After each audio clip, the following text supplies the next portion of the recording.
Good. Good. Hello. Just, All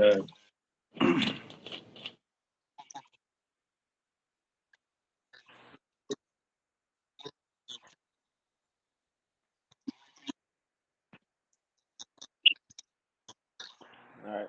Jimmy, Gecko and Gecko. So I'm working with pretty much most of the morphs that are out there. I have a little bit of everything. There's some other like very obscure ones that I'm trying to get, but everything from Super Red, Candy, Powder Blue, Diablo, uh, Blueberry, and I have a bunch of Granite and Pied stuff too. Pass it over to you.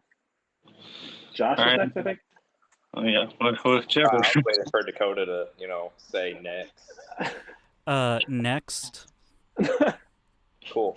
CPX, I'll pretty much do everything a little bit here and there. Let's get into specific, boys and girls. I mean, come on. Jesus. Oh, pies, candies, blueberries, silver, patternless, reduced, paradox, Diablo. Yeah. Sorry, I was reading off cages so I could remember. But yeah, go for it, Logan. Alrighty, Logan M95 Genetics. I have a little bit more of a, smaller collection than these two big shots up here, but I'm working with right now primarily Diablo and then my line of Caramel Albino that I recently proved out. Also working with Reduced, Paradox, and then possibly Melanistic as well.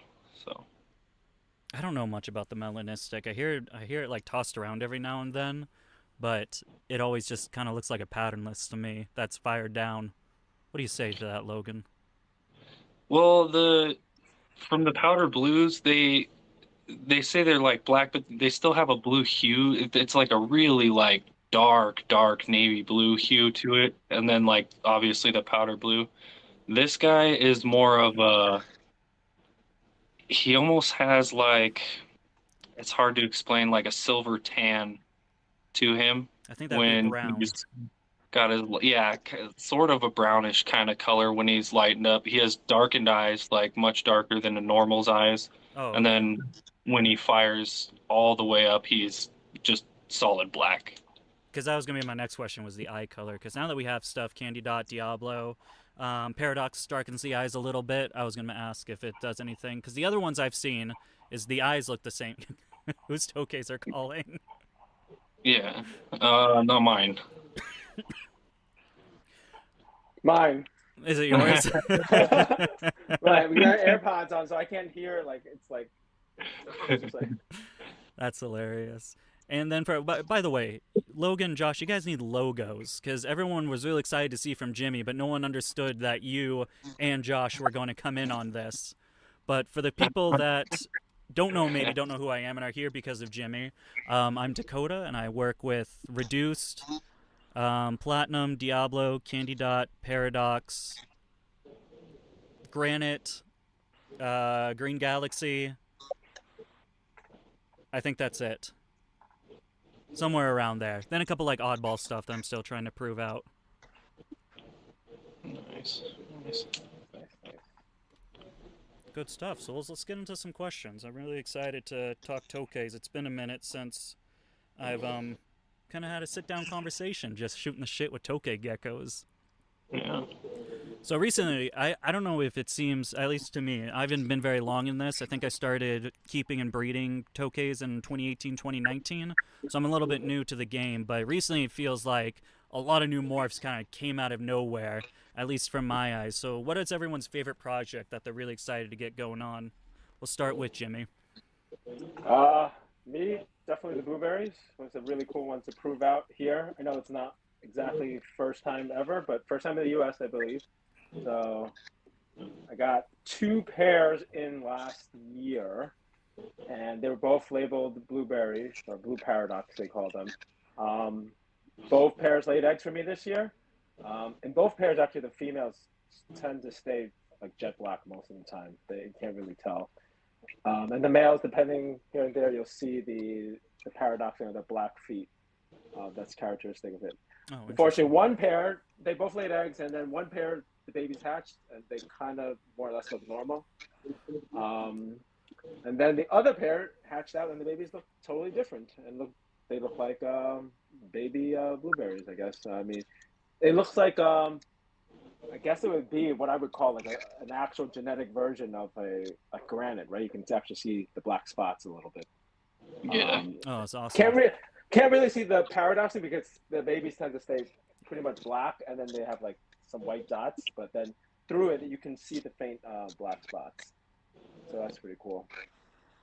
That's cool. I'm curious to see what the other pair ended up producing, because one of them is definitely has a heavier paradoxing and the other one doesn't. I know there's in our article that Josh and I wrote, like we mentioned ghost and blueberry. So perhaps it's not exactly the same. They are two different things, and maybe that's, I was thinking maybe, we have just one of each and both of them individually are simple recessive. So what I have is potentially maybe double het. Time will tell. It really does seem, as I get closer to collecting more and more Tokays, thinking I'm almost done, you come out of the gate saying blueberry and ghosts are here. I did not know that. They're pretty sweet. All right, Josh, what do you got for us? What are you stoked for? Oh, pretty much the exact same thing Jimmy is. Son of a bitch. I'm going to go a different route about it because, I can't be cool and have the first U.S. blueberries produced. So I'm going for making some double hits for albino blueberries so that I can beat Jimmy to the ball on that one. Yeah. Are we doing T positive or T negative on those? Undisclosed at the moment. All right, Logan. Oh, no, my bad. Keep going. Wow. I thought you paused. There was a pause. That's what most people do when they're swapping what they're talking about. So, we got people. Gotta move. People just moving through your house. Yeah, special guests. But I would do the second project that I'm excited about is doing the reduced candy dots.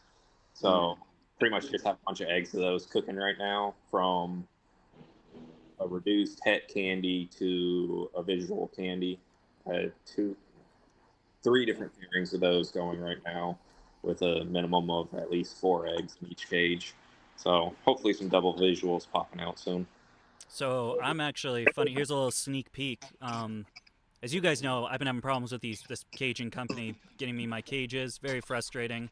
I think we figured it out. I think the cages are coming soon. And I actually have a female reduced, so I'm going also. The male candy to female reduced will be one of my pairings for this year. So I'd love to grab a het candy reduced from you. Does that fall into the IOU category? People don't understand that, but I'm awful at owing people money. Or letting geckos live at people's houses for an insanely long time. Listen, Logan, it's not my fault. They said end of August, Dakotah. Don't worry. Wait. End of August. Now it's this date. Don't worry.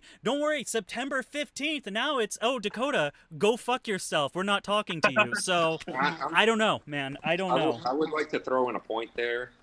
I'll just ask Jimmy so that it's not on you guys. But Jimmy, do you usually have caging ready for animals before you order? Yeah. I mean, try to be prepared. It could just be, something I do, but I always thought most people did that. I mean, here's the thing. I have caging for them, but they would go in like 20-gallon aquariums. So I'd like to get them in the 2x2 full bioactive, nice planted area. That's the goal for it. And I'm sure Logan would be happy to have his undisclosed gecko morphs that he's giving me. Well, I bought them. This isn't an IOU. Those Diablos? Son of a... Oh, My bad. That was undisclosed. My bad. My bad. Who said we should have Josh on this again? What was? Oh my god. Oh man. All right, Logan, what do you got for us? What projects are you stoked for? You got some cool stuff that even I didn't know about until recently. Like Your those poor Diablos you think? Patreon members, bro. Your poor Patreon members. Um, Patreon members are so, screaming right now. like we paid for this to get released to everybody. No, but no, I got some cool stuff in the works. The pairing that just hatched those caramels. I do have a very small chance that of hitting caramel albino candy dot, about a 16% chance. So it's really slim odds. Not even sure if she's for sure het candy, the female. We'll see. I got 2 more eggs cooking, and then I'm gonna pull the male because that'll be 10 eggs from that pairing. So she's still looking good. I don't want to push it. She did really, really good for a first time girl, so I'll leave it there. But yeah, I got that cooking, and then I have rolling from last season. I do think I ended up producing a reduced that is het for Diablo. Ooh. So growing that up now, it's looking pretty cool. It's got some interesting kind of paradoxing going on the belly, similar to Josh's reduced het candies. So that's kind of interesting that that turned out sort of similar as far as the visual het marker. And then for this season, I'm pretty excited for. I'm making double het Diablo platinums. Diablo So, yeah. Platinums. That will be interesting. Oh, and then possible reduced het paradoxes. I love the issue with the combos. I'd like to get into it a little bit. It's almost like we're going back to corn snakes, because I believe, unless I'm a little unsure if Super Red is co-dominant or recessive. I think it depends on the line. I hear 2 different things from different people. But other than that, I think we have Super Red and Reduced as our only codoms. Am I right? I believe so. I know of a co-dominant candy button strain Yes. in Korea, but other than that, I haven't seen it in the U.S. yet, though. So It seems everyone's doing the reduce to new morph just to kind of skip that process a little bit further, and then it's just going to be double hets. I know this year and next year, it's going to be like one of those boring off seasons where everything's just normal double het for this, and then like 2027, that's when the cool stuff's going to come out. yeah, generally around there. We'll see. I have my Super Red male paired up with a reduced pattern female this season. So Nice. I was hoping you would do that. Yeah. I'm gonna try. Let's see what happens. Yeah. Be very cool. Oh, now you guys think it's cool, huh? I distinctly remember saying, dude, I was gonna do a reduce to Super Red, and some people said that's dumb. You shouldn't do that. What happened to that? What happened to that energy, guys? Where did that go? That Super Red, how viable was that Super Red, buddy? Yeah. Alrighty. Wow, way to change subject. She was too young. Alright, I already talked about the combo, so I think we can skip that one. This is one from Logan, which I thought was pretty interesting. What process are you guys using to prove out the new morphs coming in?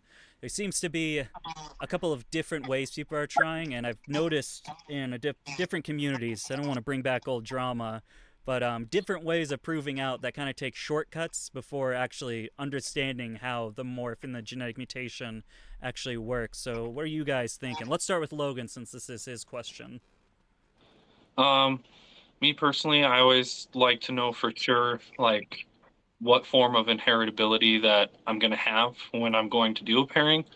Because that way, like, you have an advantage whenever you are going to pair something up. You know the odds of your inheritability and kind of what you should be shooting for versus your production. So, like, for example, like with this strain of albino I had a double het male, and I didn't have a visual female to pair him to, so I paired him to a normal because I want to isolate these 2 specific genes. I did know prior that since my male was a normal and all the babies from the candy dot to albino pairing that produced my male were normals, that it was likely both of the traits were recessive.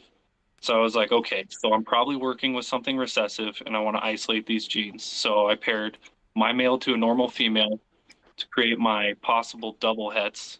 And then that was 2021 when I did that. And then I raised them up and paired him back to two of the females. One female only laid 4 eggs for me, and all of those were normals. And then the other female, she's the one who started hatching out albinos. So because I did that, I know for sure, like, yes, this is without a doubt a recessive trait that the first pairing just didn't throw any co-dominant visuals. And now I know how to work with that trait into other things. And that's how I would go about, like, even if I had a visual, a wild caught morph, I would always pair that to a normal first to determine status of inheritability moving forward. That way I can, even with customers, I can say without a doubt, like, yeah, this is inheritable. You can produce what I can produce if you're wanting to do that. And I know for sure what I have is what it is. Seems like the pretty standard way. I don't know if anyone has any different methods of doing that. Do you guys? Well, on top of what Logan just said, which, pretty good method since I taught him that. On some stuff I do, if I get a male and female of different morphs in, I might put those together, so then I'm kind of killing two birds with one stone of trying to prove out two different morphs at a time. And you technically have a chance of doing a double visual there, but it kind of cuts down on your time on both of them of, you still know you're going to be either making hets or codom or whatever. So it can help you out a little bit rather than just always doing normals. But normals is a great way if you only have one of those geckos. Yeah. Yep. I agree. Yeah, I think that's the best way of isolating for seeing for sure.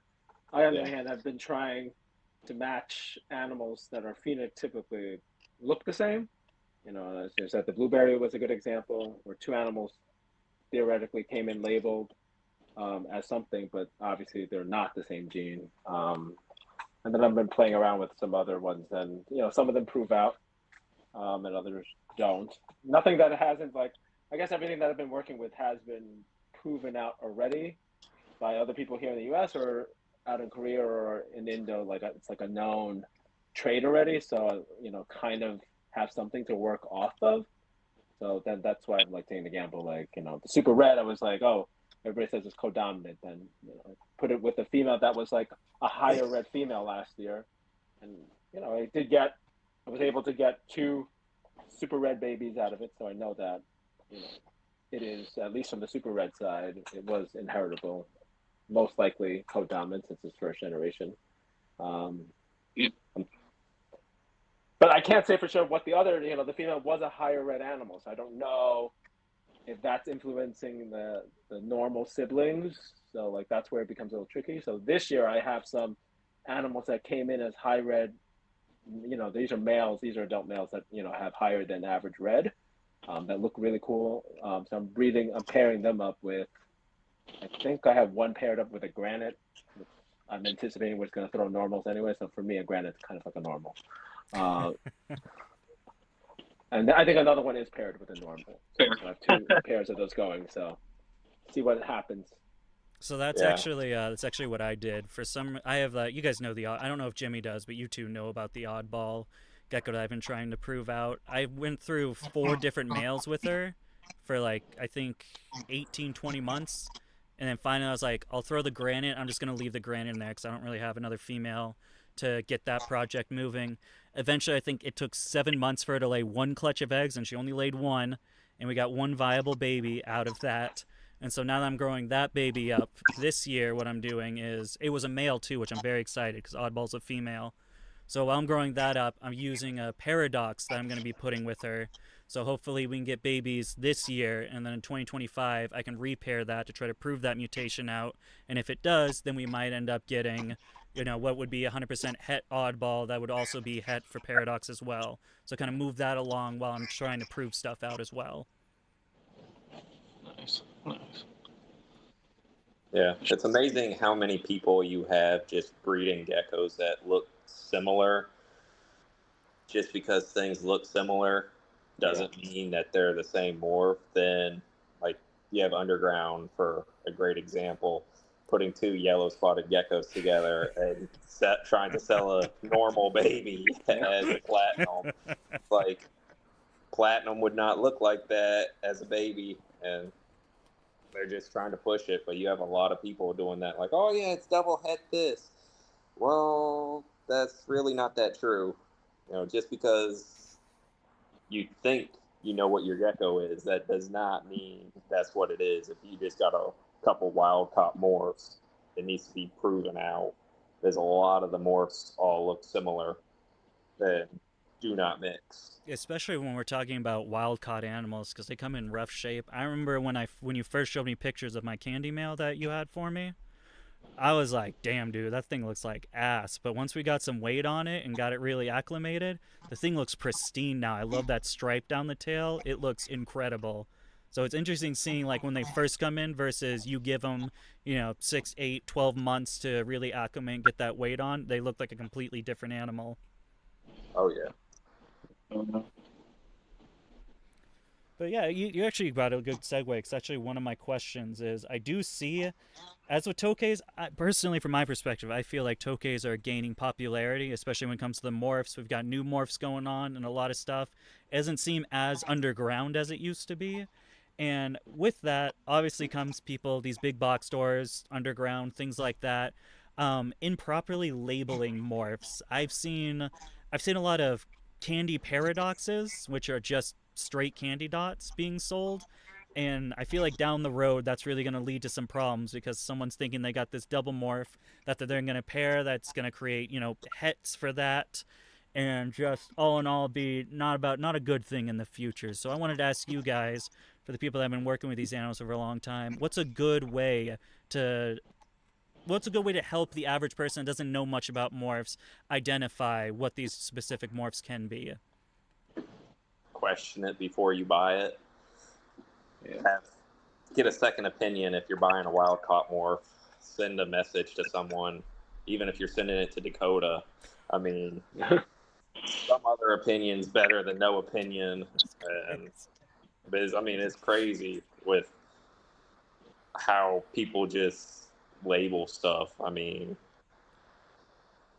on your candy and paradox thing, with the double visuals being sold, I do believe that morph is somehow connected to each other. We've talked about potential allelicness with them. I'm hoping when the girls you got for me will be a little bit better next year, and we can try proving that out. Yeah, because I've got paradox from candy hets, so it's a little weird. Yeah, I've been told also, like, the paradox is actually het for the candy button. So gotta figure out if it's true. I actually have some pairs of, like, animals labeled as candy and animals labeled as paradox, and trying to they do have some similarities, though, I have to say. Yeah. So I'm putting them together to see if I can get something. So far, none of them have given me any eggs for those pairs, and I have 3 pairs of that set up. And what people don't realize too, like, the candy dots, when you take a picture of them, usually their eyes look jet black. In person, their eyes are almost like a dark green or an olive color compared to a pied or a granite or whatever with solid black eyes. Their eyes are different colored. Really? So I would say, I know, like when you sent me the Diablo, I was like, okay, the Diablos have black eyes. Yeah. Like, it doesn't get more black with that. I find and this is kind of what I found for to distinguish the candy and the paradox is the candies seem to have slightly darker eyes, and for me the paradox seems to have that green film eyes that you're mentioning. Yeah. Oh, so I noticed on like my captive born candies, like when they hatch out, I mean they're obviously super dark, like all baby Tokays are super dark, but I think it kind of matters with if the gecko's fired up or fired down with how dark those eyes are coming across on the candies. Because I have a couple males, like if they're fired down, their eyes are really dark, but if they're fired up, they're almost green.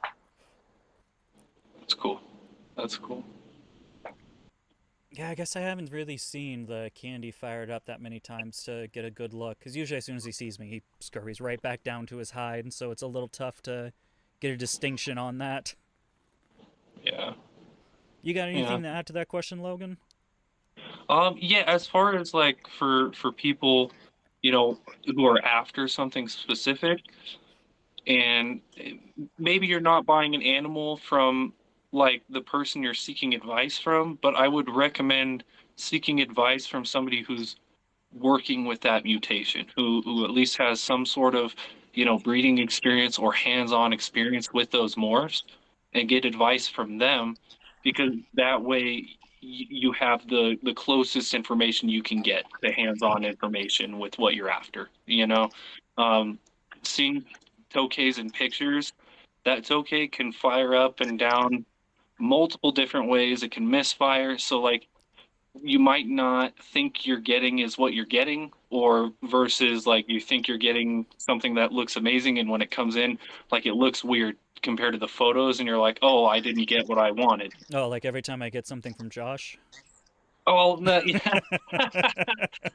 But yeah, I think going to finding an experienced breeder's input, if you're going to go the wild caught route, is definitely going to save you some headache down the road. And most of the Tokay community, the breeders in the Tokay community, they're pretty forthcoming with information. Even if you're not buying from them, they're going to give you the best advice you can, because we want to grow the breeding community. The more of us working with these animals, the more we're going to find out. So. For sure. And I try to put this forward, I always thought the Tokay community is one of the nicest communities that I've been a part of when it came to breeding. People were very nice and helpful with the information about morphs. This is back when, like, the popular stuff was basically all I saw was reduced and patternless for the most part. But it was interesting getting to know them, getting to know what the morphs are. I believe Denise was the first person I talked to, and she was the first morph that I actually bought that really got me into this game. And I remember, Yeah. I don't know how long it's been, like, what, a year or two? I say this a couple of times on stream whenever I talk about Tokays. I remember Logan coming in, and I believe he had, like, a couple normals at the time or something. Two normals that I thought were morphs, and they definitely weren't. And I thought, I'll be honest, because I'm sure everyone does too. I get this question, like, at least once a week of a normal. Is it probably the same with every species? Oh, is this normal a morph? And I don't know. There's something about Logan where I didn't just blow it off. I kind of just talked to him, and now you're doing stuff. I believe you've surpassed me with my stuff. I made the very bad choice of expanding new cows for the last 2 years instead of focusing on Tokays, and that bit me in the butt in the 2024 year. It is very rough out here. That's It's all funny you good. bring that up. Yeah. I remember all of you guys joining the Tokays, Logan, Dakotah, and Jimmy popping up. So Yeah. That's true, yeah. Josh was all you new guys. All Oh, the yeah. new. How long have you been doing this? It's 15, 20 years? For Tokays? Yeah. I remember, because I think I looked on your Facebook page, and it said something like 2006. It'd probably be like 2008 or whatever that is. That's a long time. That That's is a long just time. under, what is that, 17 years or something? Yeah, that No. seems like a long time now. That's awesome. All right, one thing I do want to discuss, and I know most of us don't work with this anymore, but I'm sure we have some information about this. I want to talk about patternless. And Oh, no. Yeah, no. We got to get into this. We got to get into the gotta go. fucking patternless. Man, I got some opinions. let's talk about it. So I get asked a lot about the powdered blues. I refuse to work with patternless. I think I'm trying to prove out if this female I have is 100% het. I know my male Bert is 100% het patternless. So that's the only patternless project I'm going to be doing, just to prove out to see if they're both are hets for that. But I'm not a big fan of the patternless. I hate getting the question of where can I get the powdered blues? And let's talk a little bit about, let's talk about blue-headed green versus the powdered blue patternless and why it differs. I got this. I think Josh is you got the Oh longest yeah, experience. I'm edging for this question. Like, I can see him. Let me answer. I'm on the exact same thing of I can't stand patternless, but I mean, everybody likes the powder blues. Everybody newcomer wants a powder blue Tokay and all this. I personally like the blue-headed greens better, but you can breed two blue-headed greens together and make a powder blue. You can breed two powder blues together. I know some people are watching that do this. Yeah. Two powder blues does not make a powder blue all the time. You can make blue-headed greens like that. You have to wait till it's an adult to know if it is a powder blue. Yep. A lot of people do not understand that. You can get reduced way nicer, way bluer than the powder blues.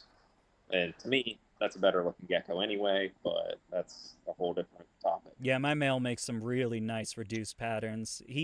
This is way, like I said, the reduce was my first purchase. I had no idea, like, oh, when you want to reduce, you don't want orange spots. I bought the one that has orange spots on it, just like, the little orange freckling. Basically a low quality, what I would put it as a reduce. But man, when you pair him up, his baby's spotless, just has that white barring. Yeah, so when I got into Tokays a while ago, Tokay X was still doing stuff, Yeah. going full strong, and I'd talk to Jack every Daytona and stuff like that. And he always had Purple Passion Tokays, which some people remember and some people don't. But it was a really nice line of patternless Tokay. And I'm pretty sure that the Purple Passions were a double visual of reduced combined with patterns. Because this is when I'm first getting into Tokays. I bought a pair of hets from him, which now I know one of the hets was reduced and the other one was just low spotted het patternless. And I'm pretty sure that's what made his Purple Passions pop compared to the other patternless geckos and really made them stand out, is that I'm pretty sure they were double visuals of a reduced compared to a patternless, which hopefully in the next year I'll have that proved out, because I got some like 8 or 9 reduced het patternless right now, so we'll see how that goes. They're probably a year away from breeding right now, but I'll feed them more superworms. They'll be ready in a couple of weeks. Okay, crested breeder. Man, I tell you, I started getting mine on dish food to feed off like roaches and superworms like that. All my geckos like doubled in size. It was insane. Watch in like 3 months, they're like fucking units now, to the point where like I don't really feed them that often because they're too big. Yep. Superworms get it done. They get it done. Yeah, it does make a huge difference, I have to say, if they can eat off the dish and eating superworms. They do put on that weight much quicker. It's really great. I want to save this for a specific question when we talk about imports versus captive bred and kind of what's things that go into it. But to stay on this patternless topic, my rationalization of why blue-headed greens, pairs, drops, powdered blues is, I call it, they're not like pure lines. The lines were contaminated somewhere down the road. But is it the same case with imported patternless? Yeah. They all produce each other. You still can get two blue-headed greens. Oh, we're losing you, Josh. I love it that Josh is the one with the technical difficulties. I Like, if know. anyone was gonna do it, I'm like, I hope it's Josh, because we always have one guy in these group chats. Yeah. So yeah, off the import pattern list. Yes, you still produce everything above. Like you still produce powder blues from blue-headed greens, blue-headed Yep. greens from powder blues. It doesn't matter. And now you have blue. You can get really high quality blue-headed greens where they have a really almost yellowish body with the almost silverish head, like really cool looking geckos. But now you have people, other importers, not to be named, labeling them as gold silvers, or what was it, gold body silver head or something like that. Either way, they're trying to upsell the animals when it's just a blue-headed green patternless. Yeah. That's what goes back to your previous question on, I guess, labeling and getting geckos from proper breeders and knowing what you're buying beforehand. Yeah, I don't know if I actually answered that question. My two things are kind of what Logan said.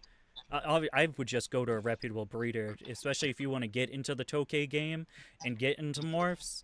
I feel like when it comes to this importing stuff, you should leave it until you're a little bit more knowledgeable about all the genetics.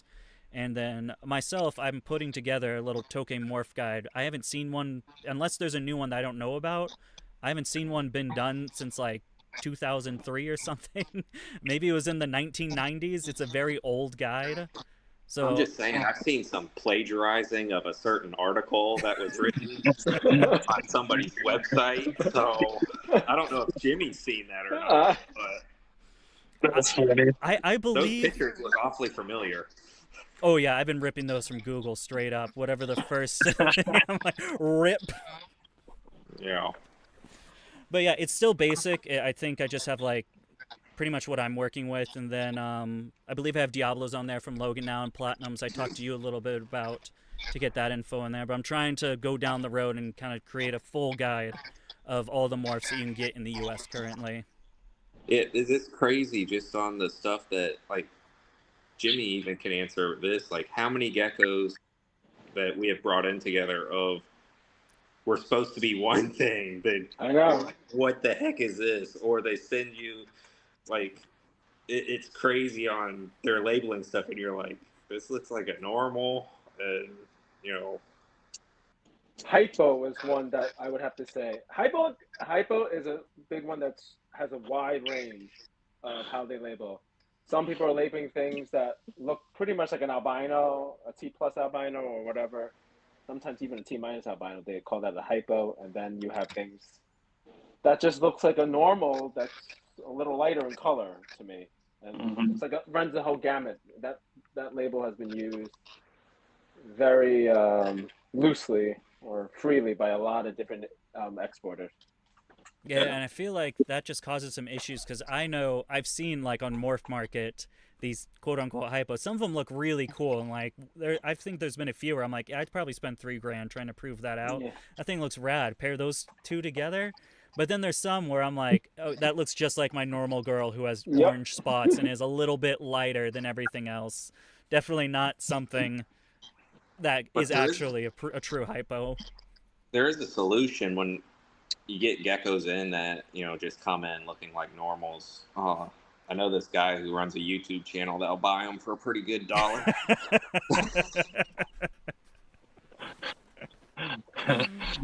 That's good.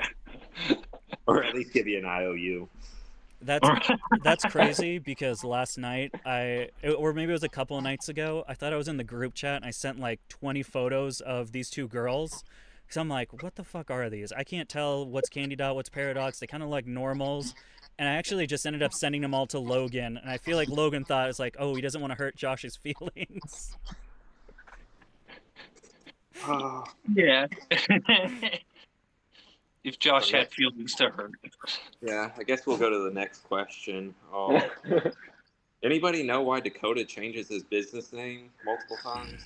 I've changed it one time. And you know why I've changed it? I'll tell you the exact date. It was the week before going on the Brian Barczyk podcast. And right Uh, before he was announcing his guests, he said, "Yes, next week we are going to have DVCA or DVCG exotics." And I said, "Son of a fucking bitch. I just lost all of that exposure because he couldn't get the acronym right." That was the day where I was like, "I'm changing my fucking business name." It's understandable. that's fair. That's That's fair. fair. Yeah, I believe so. All right. Actually, we should just hop into the import question. So, there's obviously with any animal, importing and CB are going to be vastly different, but it does seem, especially now that we have established. Now, I don't want to get too much into the Florida catching thing. We kind of already covered that a little bit ago, but it does seem with the established Florida populations, a lot of imports are now coming back, and a lot of people are buying them just because they want to get into Tokay geckos. They don't want to spend the 120, 180 that we charge for normals. They just want to get the $20 Florida import. So for those people, would you recommend just going captive bred and saving your time? And what kind of things do you guys do, whether it's normals or these imported morphs, to get them acclimated and in better shape? We'll start with Jimmy. I haven't heard. I feel like Jimmy is a little bit on the sidelines here. Imports, get them feeding. I mean, I get them set up, very basic. Get them hide spot, keep them warm, keep them dry. And then they like the humidity, but they don't like it wet. So you get them eating. I mean, usually it's crickets or something that's really jumpy like that. Once they're eating and they're, I feel like they're eating and they're putting on some weight, usually they're good to go, actually. Once I know they're eating, but they're not, they're not really putting on weight, but they've been eating a couple of meals that, they look like they're good. They're not too stressed, but they're still like skinny. That's when you go in and treat them for, the panicure and the flagell and stuff like that. But it's usually just get them set up. And if the conditions are right, they're pretty hardy for the most part. And like I've literally like turned around animals that were like skin and bones, like without doing too much. Like it's not like it was tons of medications and stuff like that. They really do bounce back, and a lot of times it's really just if the conditions are right and they're eating, and they will put on the weight themselves. Yeah. It's really like not like a huge, lift. Yeah, I don't believe I've actually ever had to treat any of my imports. I mean, we'll see with the new recent one. I don't do very much importing or wild caught stuff with Tokays, but I've never had to treat for deworms or anything. My thing, I feel like the biggest misconception so many people do is like as soon as the Tokay gecko comes, take it to the vet, get it dewormed. And while Panicure is a very safe medication, overdosing on Panicure, you have to do like 10 times what the usage in order to get any ill effects. It's super safe. It does dehydrate the animal, which is the big issue. So if you're coming in with an animal that is malnourished, dehydrated, and then you're immediately going to treat it and dehydrate it even further, it's not good. So I like what you're saying. I do pretty much the same. I think I wait about 3 to 5 days, and I just do misting, make sure they're getting that hydration first. Then I go with food, and so on and so forth. I'll do that method. But yeah, I've had some pretty shitty imports come in. Like Oddball was one of them, just like skin and bones, and it took me about 18 months to get her to like a really nice fat weight. Yeah. Definitely, things that come in like skin and bones, get them eating first, because really they're not going to eat, and you're going to shoot them up with the meds. It's really not going to do anything. There's no benefit to it. And you're just adding that added stress by grabbing them, jamming it down their throat. There's risk of aspiration. Tokays is a lot easier because they just always have their mouth open. Correct. It is very easy to medicate. That's the easiest thing. I mean, just shoot it in the mouth. But yeah, get them going, get them set up like you would any reptile. Ideally in a quarantine enclosure, so it's away from everything. So once you know that they're good, but once they start eating, if you notice that they were actually putting on weight, I don't even bother treating them, because they're good. But if I know that they've been around, they've been eating, but they just can't put on the weight, then you know that there's something going on. Then they'll do, I do like a course of the meds. Yeah, and usually that does the trick. I think a really large misconception in the hobby is that like if it's captive bred, it doesn't, like most animals, or I could even say almost all animals, have some load of parasites in their system. It's just when you stress them out, They're stressing out, improper husbandry that can weaken that immune system that keeps that parasite load in check. And once it becomes overpopulated, that's when you run into the weight loss, bad poops, things like that. Yep. Yep. One thing I would like to add to that is with buying the wild caught versus captive bred, like say import morphs, for example. You always need to be extra cautious with import females. They can Yes. never lay as many eggs as a captive bred female. Usually, I'm sure there are exceptions, of course, but for the most part, like I personally don't really push my wild caught females any more than like 4 eggs for a season, and then I'll give them a season off. I had one girl, I let her lay 6 eggs one season. I gave her close to a year off, and then I tried to go for it again, and she crashed right away. So it's one thing. That's the benefit you get when you go captive bred. Like if you have intentions to breed, um, especially if you need a female, you should go with a captive bred one, because then you can get 6, 8, 10 eggs from that female, depending on your care conditions. Obviously, how much you're feeding them and everything, but your the females are captive bred are so much less likely to crash. Yeah, I found with breeding, I started that way with a lot of wild caught stuff, and then I slowly started getting, not a lot, I think like 2 or 3 pairs, and then I started bringing morphs in, and this is back, back first year, second year breeding. I didn't know that much. I would have females crash like pretty often, it seemed, with the wild caught stuff. So my new general rule of thumb is give them at least 12 to 18 months when they come in to get acclimated, get used to. It doesn't matter if they look like a good weight. I still want to give them that extra time before attempting any breeding or anything. Whereas with captive bred, as soon as it's old enough and a good weight, boom, you can go. And as long as you're feeding well, again, those super worms, and then giving them a proper amount of calcium, they really do enjoy the calcium, and that's how they're obviously going to be laying a lot really calcified eggs. So just bumping that calcium and that food supply, they'll just keep going for you. I have some captive bred girls where I'm on like 8, 10 eggs at this point, and they just keep going. It doesn't matter. Yeah, my girl laying the caramel albino eggs. This is her first time season ever breeding, and she's at 10 eggs. So just shows you the difference. A wild caught, your first season with a wild caught, if you try to go for 10 eggs, your wild caught female is not going to live through that. Like 90%. And they just drop. Like it's not like, because when I'm talking about these 10 eggs, the female looks immaculate. Great weight still, great fat on the base of the tail. Like you can't tell she laid 10 eggs. But some of these girls, they lay, a couple of clutches, and then all of a sudden you look in, I'm like, oh, this girl looks a little bit skinny, and then the next day or two, gone. Yeah, if you notice, like if that girl was laying eggs, if you start seeing that calcium twitch, like on the tail, like you got to get some calcium in her immediately. Oh no, if you see the twitch, you're done for. Yeah, I don't think I've ever been able to turn around a female that I've seen. Like once they have it's like a seizure almost. Like there's something. Yeah, they just start it starts at the very tip of the tail. It just starts twitching, and then that's it. You got 24, 48 hours, and that female's gone. It sucks. It's why I have actually, I believe this is my first round with Josh, is getting, I think Josh is the only ones I bought in female morphs from. Everything else I was like, because I'm losing that many geckos. I mean, it was only like 2 or 3 at this point. But after that, I was like, all my morphs are going to be male. So I'm spending, 4, 6, at this point now, 2,000, whatever. It's got to be male. I don't want to risk anything like that. And at this point, I'm finally feeling comfortable and knowledgeable enough to get these females. But especially oh, go on. I'm just saying, like, especially if you're investing, if you're investing the money in a wild caught morph, they're not cheap. Most wild caught morphs, like, entry level prices are around like $800.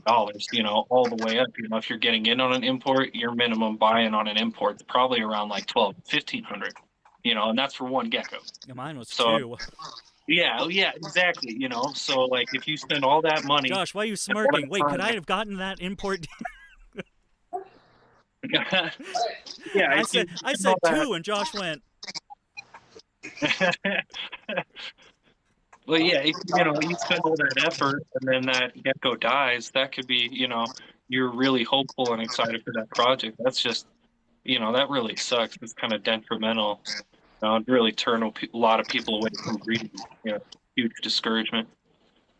It definitely did. And you know what? I'm giving Josh a lot of shit, but I really do appreciate Josh. He's hooked me up a lot of times, especially with this last deal. This fucking Diablo man is pristine.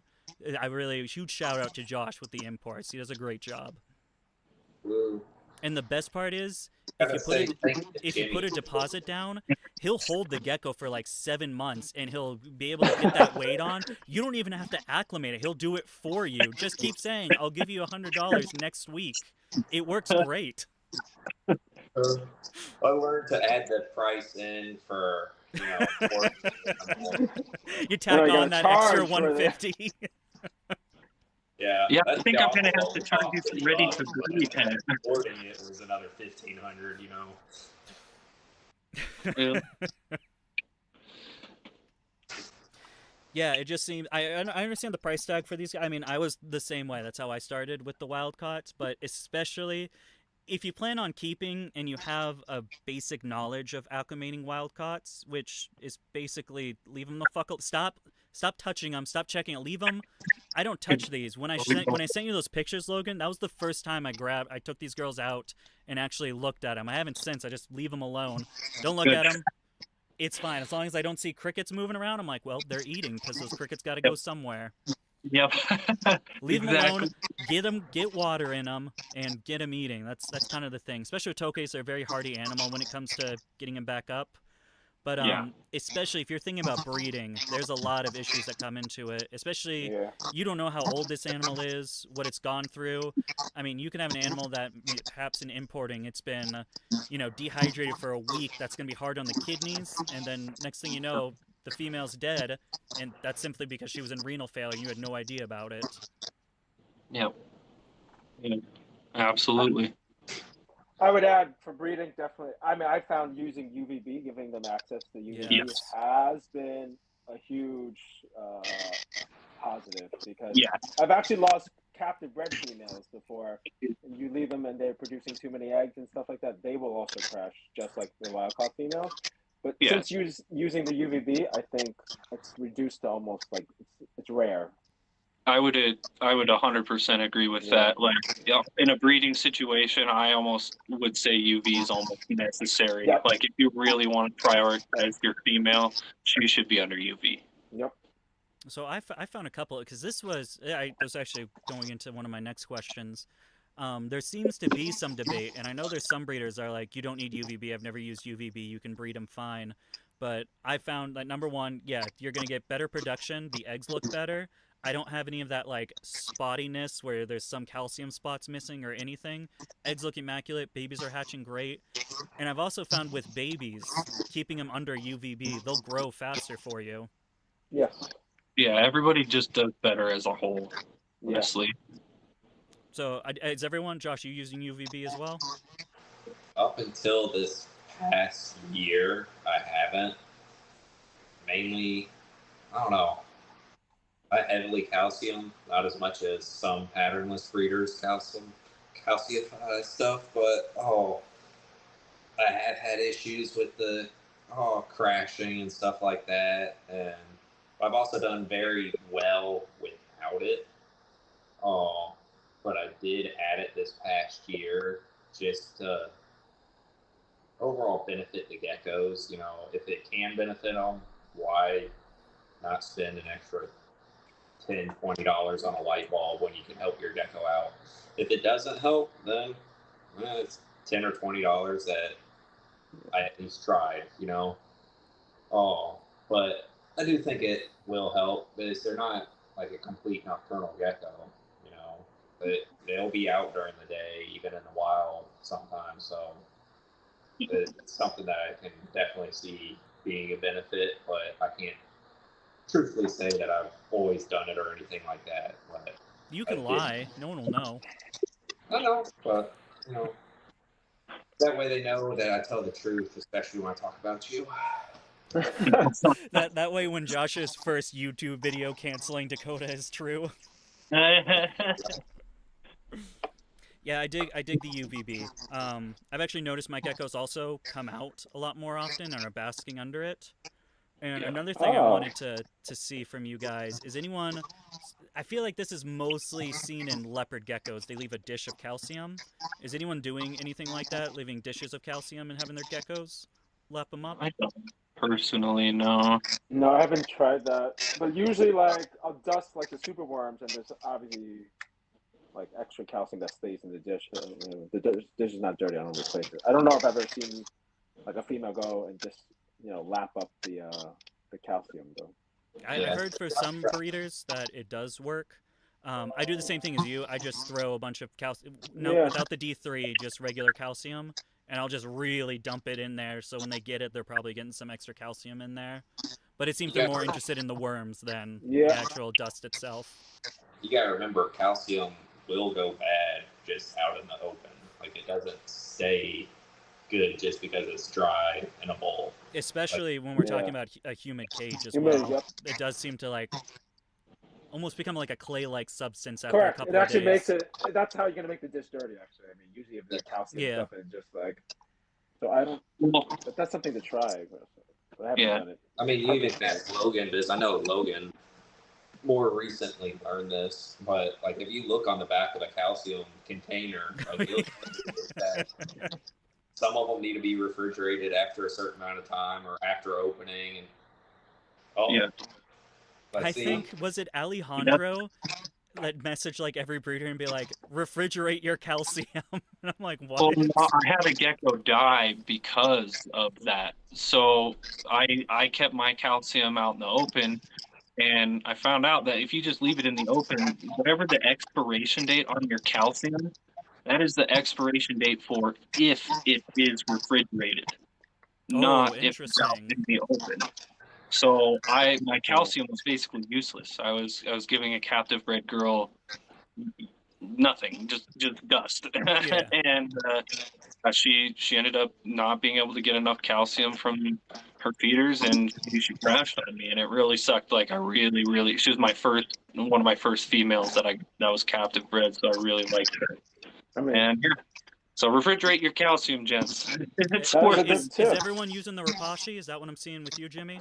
I know. I'm just looking at the bottom. It says refrigeration will extend freshness. I never even looked at it. Yeah, so another thing to add is not all calcium, because I thought for the longest time, well, calcium's oh god, not the That's right. Zoo Med. Oh, boo! I'm This sorry, make but calcium I fine. don't say that I need to be refrigerated. I read my calcium container before I just go use it. Unlike apparently a couple people in this. Oh,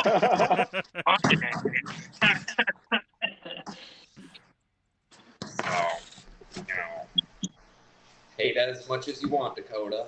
Well, I know, Logan, didn't you recently make the switch to the Rapashi? I can't remember what it's called. It's like Repti something.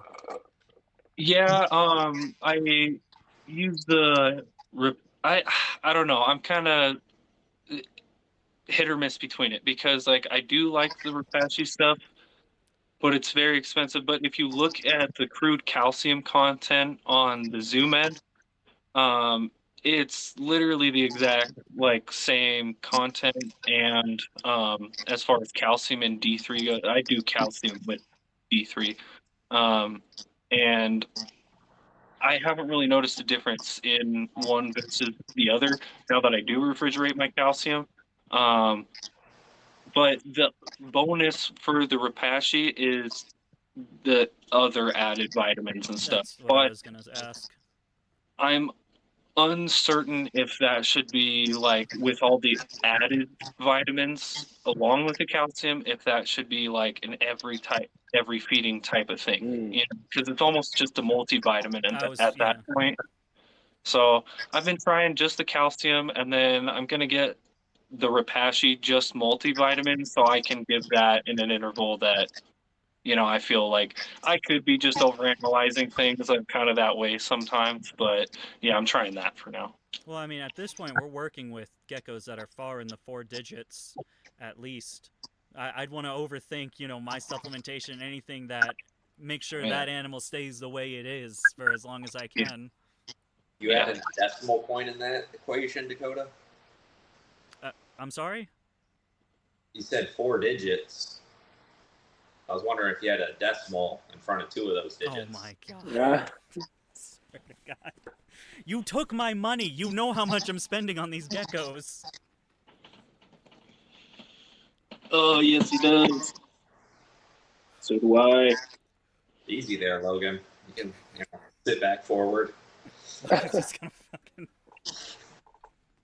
It looks a lot farther back than it is. I'm only at probably that much of an angle. Okay. So I'm sure as Tokay breeders, we get the stereotypes of Tokays all the time. They're awful animals. Whenever I go to shows, it's the worst time because probably the majority is that people are like, oh god, Tokays. I had one in 2001. It was a mean son of a bitch. Shit like that. Very frustrating, very annoying stuff because I happen to think 100% accurate. Not accurate. Actually, it's all the stereotypes are right. They're mean bitches. Fuck Tokays. I find Tokays to be one of the most intelligent geckos that I'm working with currently, and we work with quite a few different species. What are some ways that we can show these guys in a better light? Something I've done is kind of tried to stop with the biting videos. I know that's kind of like how I made my Instagram fame was getting bit by Tokays. And at this point, I haven't gotten bitten in quite a while. I got fast hands now. I've learned how to manipulate Tokays and not get bit as much. So that's kind of like my way of showing they're not this mean, aggressive animal. Because something I've definitely noticed, especially with keeping Leachianus now, Leechies are, they're the dream gecko. Everyone wants a Leechie. I can't tell you the difference between my Tokay's behavior and my Leechie's behavior. They're both assholes to me. Especially, I know, Jimmy, you work with some of the different locales, and I feel like I say Yeti, but it's not. It's Yachty? Yate. Shut up, Josh. I know Josh is going to laugh at this. I heard some of those GT locales are they're Super, real nasty. Really, I have a couple so I actually think that the Tokays bite if you're gonna go grab them, so that's their defense mechanism. But you open the cage, they're not gonna come out and grab you. I have Leechies I can't even get into the cage because when they see you coming, they're gonna rush up to the door. They almost are territorial. Yeah, it's they don't want you to go in, and you can't get in. And you try. I'm using things to push them away, so I can just feed them, and they'll still get me. To be fair, I do find it to be a very territorial thing. I can as soon as they're out, they're suddenly fine. My male especially loves to squeak when he's on me. If I ever try to move him from where he's going, he squeaks at me. But I don't usually get bit or anything. The worst is gonna happen is they're gonna do those projectile liquid shits on you, which is the absolute worst. Damn territorial Yetis. I don't know why I said it. I shouldn't have said it. It's gonna be another month of this. No, yeah, like you're saying with the Tokays, as far as showing them in a better light, a good example of me personally, I don't hold my Tokays, I don't handle them. I do everything on their terms. Sometimes I'll tongue feed them for the ones that'll accept it. Generally, captive bred Tokays are more likely to accept from tongs than my wild-caught ones, but wild-caught ones still do. The coolest thing, though, with that being said, is I have multiple, even up to sub-adults that I've produced that are captive bred. I have this container that I put my crickets in, and it's clear so they can see the crickets moving around. And I swear they hear it, smell it, and see it, and they'll crawl right out of the tube, and they'll see it in my hand. I'll just put my hand with the cricket container in. They'll jump right on my hand and just start nabbing crickets out of the container. If they realize you're not gonna hurt them, and you work with them, they're awesome. I know a lot of people have had success with desensitizing them to handling, just repeat handling. That's not my personal goal with mine.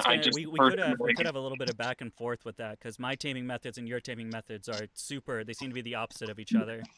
And that's perfectly okay. That's personally just whatever you prefer to do. I just like to keep as much natural behavior intact as possible. I love that natural behavior of the Tokay, surveying its environment to make sure it's safe, doing that slow creep to its basking spot to where it feels like it's made a good spot to where it's not going to be spotted real quick. And then, just them interacting with females and like all of that, I think it's really cool when your tokays like act like a wild tokay. So handling's not necessarily for me, but it's definitely doable, like either with the repeated handling way or like Reptiliatus on YouTube. He has amazing tong feeding videos. Like his tokays just climb all over him, and that's all tong feeding on their turn. So if you want to do it, like with the gloves handling, risk the bite, that's perfectly okay. But if you are a little bit more hesitant on getting bit, you want to do it more on their terms, I think the tong feeding would be better suited towards a more hesitant keeper who's worried about that bite, because it can be a gnarly bite, especially if you're dealing with a big male. Like they're capable of inflicting some stitch wounds. So Yeah, I've that's noticed when it Sydney. comes to like 90% of my geckos, I don't bother because I'm the same way. I'm especially nowadays, I kind of go more for the display stuff. You guys can see the nice display enclosures behind me. We have hundreds of reptiles. I'm not holding every reptile. I just don't have the time, and I really just like looking at them when I'm down here. So, especially with my breeders, I leave them alone. The only time I'm grabbing them is when I'm removing a male or putting a male in with another female. Yeah. And even then, I'm seeing the similar things, especially with like the super worms.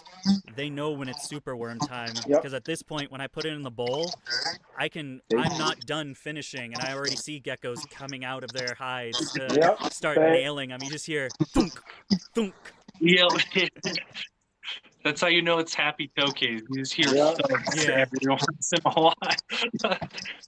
That's what I really enjoy about the species, how they can get themselves. I feel like they're intelligent enough to get on a schedule. They know when this is happening, when that is happening. And if you just leave them alone, they'll get brave enough to start coming out. And, like, personally for me, that's all I want. I just want to be able to see these geckos out and about. Yep, absolutely.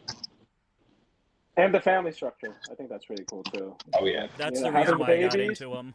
Yeah, you can see like I've had pairs, like bigger siblings versus like just born, and they're all mixed together in one cage. It's pretty cool. Oh yeah, yeah, and even then, like when they're hiding, like the bigger sibling will kind of Yep.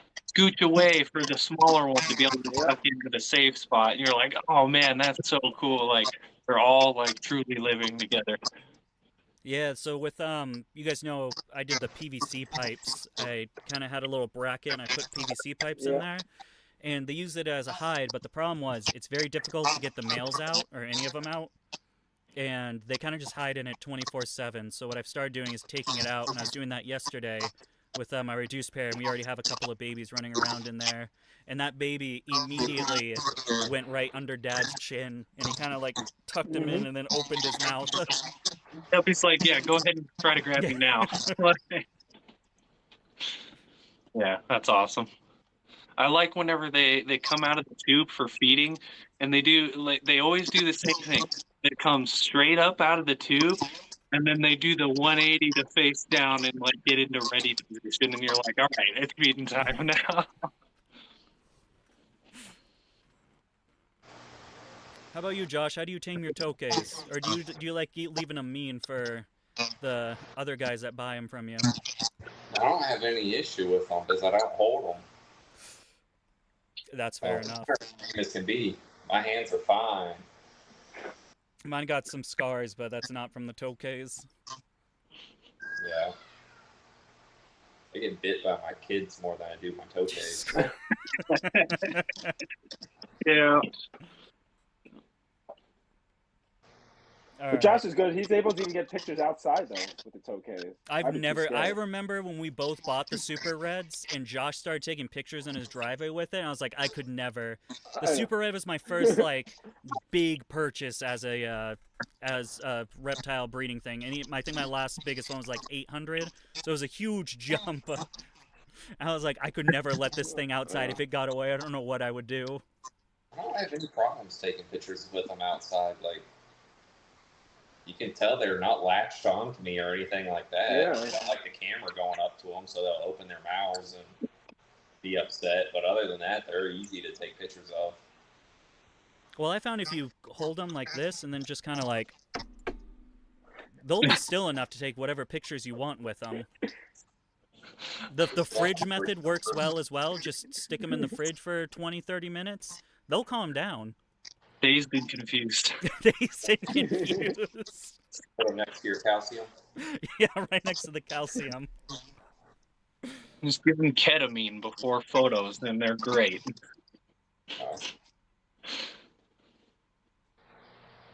Yeah, no, I took the caramel out for pictures for in outside, and I even had it in a clear deli cup, and I just slowly took the lid off to get the outside sunlight, and I was like, I gotta set this down on something. I'm shaking too much. I think it's gonna like jump out, and I'm like ready, so I'm like, we'll put it down. What was it in before the deli cup, Logan? What's that? What was it in before it was in the deli cup? Oh, man. So when I said earlier that when you're like, I have fast hands, and I was like, I do not.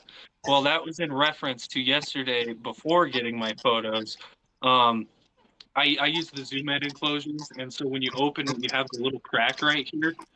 And he ran on the wall through the crack, but instead of just running on the side, he just kamikaze dived like literally 6 feet all the way into a half full trash can. And so I didn't want him to run behind some racks because like it's the first caramel I produced. So I'm like, I'm freaking out. I'm like, I cannot lose this I love this gecko. Like, no. So I run into my bathroom, and I have one of the showers with the sliding glass doors. So it's closed. Like, I'll have a good chance at catching it if it runs out of the trash can. And I'm emptying trash in my fucking shower, trying to find this thing, and I find it. Josh is on the phone the entire time, just like kind of cracking up and making fun of me. And then I caught, and so now I have pictures. Caught the baby. It's back home. I'm not stressed. It wasn't a good time.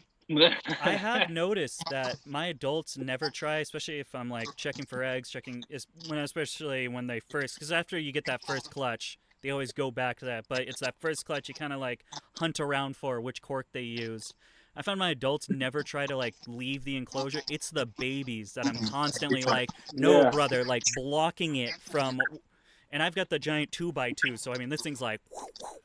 Yeah. And I'm like, oh. Yeah. Jumping and leaping too. Yeah. And they got a good. Those fresh hatches. After like a month, they get some size and they slow down a little. But those like day-old babies, I swear, man, I've never seen something so fast. I just see like blurs of something running around in there. Yeah, that's how I know I have babies. I just see a little movement out of the corner of my eye. I'm like, oh yeah, something's alive in there. Yeah, the babies are trying to escape and evade. The parents are trying to protect and defend the other eggs and stuff. So they want to stay there. Yeah. That's another reason. But yeah, like Jimmy said, that's the main reason why I got into Tokays was that parental and social group aspect. My aspirations when I end up buying a new facility and getting out of here, I want to build, I don't know how big yet, but a very large enclosure and just keep like 2 pairs in there and give them enough room to where they can separate, have their own territorial spaces, and see how that family dynamic really works. Yeah, that'd be cool. Yeah, that'd be cool. A lot of space, though. A lot of space. Yeah, something like I don't know, 20, 30 gallon, I think will be enough. 4 geckos in a 20-gallon would be great. That's like that Facebook post that was getting eaten alive a couple weeks ago. I got blocked. Man. That was, so that first week when I really started, because no one was going to town on that guy, and I didn't understand it. I was like, why is no one, but then I found out everyone blocked him, that's why. So I was like the only gecko breeder still around that was like seeing these posts. And they were, Jimmy, if you haven't seen them, there was a dude, it was like 55 geckos in a zoom ed screen enclosure. That's the exact number. He played a game where if you guessed how many geckos were in the cage, you get a free Tokay, and it was 55 or something like that. Crazy. Yeah, so I started going to town on him, and then whatever that week when I went live, him and his girlfriend came on my live, and they started talking shit of like, I think 4 years ago, I used a 8x4 grow tent to keep that ambient heat and humidity set at high, and I kept them in, I don't know, like 90-quart bins I did it for a year, and then I stopped. And they were like, "You keep your geckos in bins." I'm like, "Brother, that was that was 4 years ago." It works. I mean, the bins work fine temporary. Like I had my geckos in bins for about a year, and like no adverse health effects or anything like that. It's just more like bins hold the humidity a little too well, so you got to be so Yeah. careful with your water amounts. So it's just like I was just tired of having to worry about like exactly how much I was missing. So that's why I went to the glass enclosures, because you can just mist a ton and it dries out really well. Like you were saying, like you want that humidity, but they don't like it wet. So you got to have dry out periods. So that's the fine line with breeding. When you want to trigger that breeding behavior, um, for their season, it's rainy season. So you gotta, mimic that rainfall, but it can't go too like moist and stagnant in their enclosure. Yeah, that's why personally I use especially with the incandescent bulb thing going on, where we're not able to get them as best as we used to. I like using the CHE because you can mist as much as you want, and it's gonna have that nice big humidity boost, and then the cage will be dried out by it's time to nighttime and misting again. I use ambient heat for my room. Yeah, I use ambient heat too. I guess, well, I sort of have a hot spot because the UV definitely raises the temperature in the top of the cage. So their hot spot is probably about like 90, but I keep my ambient temperatures around like 82 for the breeding season. Yeah, this place isn't insulated well enough. I can't keep the heat high enough because I'm in a basement now. So especially with the cement walls, the heat just kind of dissipates really easily. My electricity bill is heinous. Yeah. It's absolutely horrible. Mine in my facility itself, not my house, was like, especially in the winter time, we were getting like $600-$700 electric bills. Yeah. Winter times are always definitely most expenditures for running costs. What was that, Josh? I said I find it helps not to look at that bill. Yeah. Just keep it on auto pay. Yeah. Pretend it does not exist. Yeah.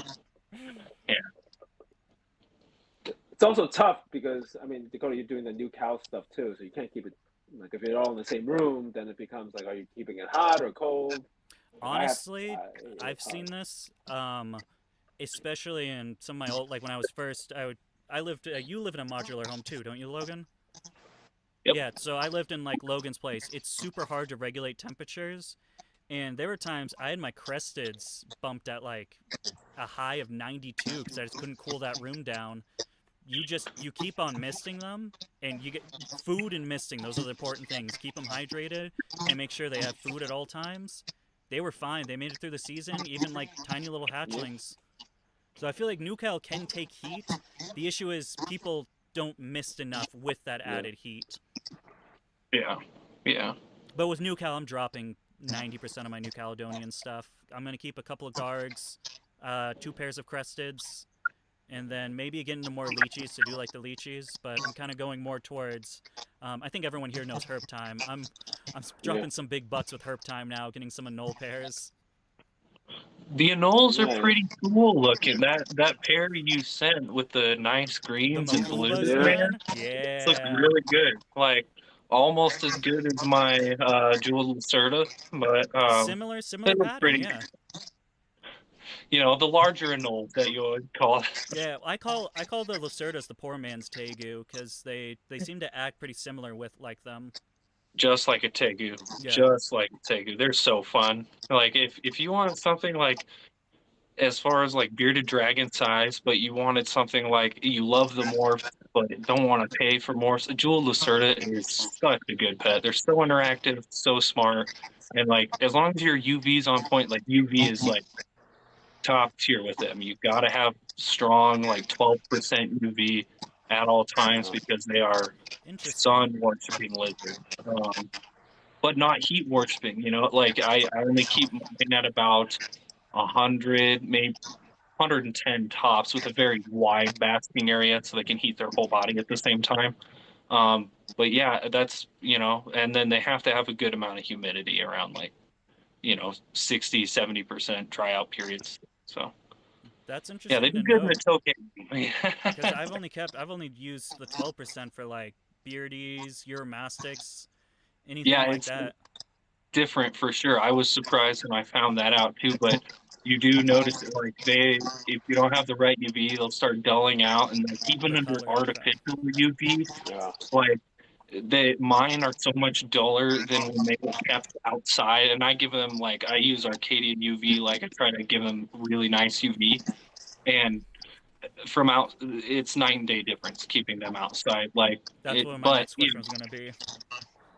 but yeah, outside kept Lacerdas are going to be like literally 20 to 25% better looking than an indoor kept one. But indoor kept ones do fine as long as you get that Arcadia 12%, and they'll be rocking. It's such a shame what's happening with the South and our exotic laws, because I would love to have just all outdoor caging like you see a lot of these Florida breeders.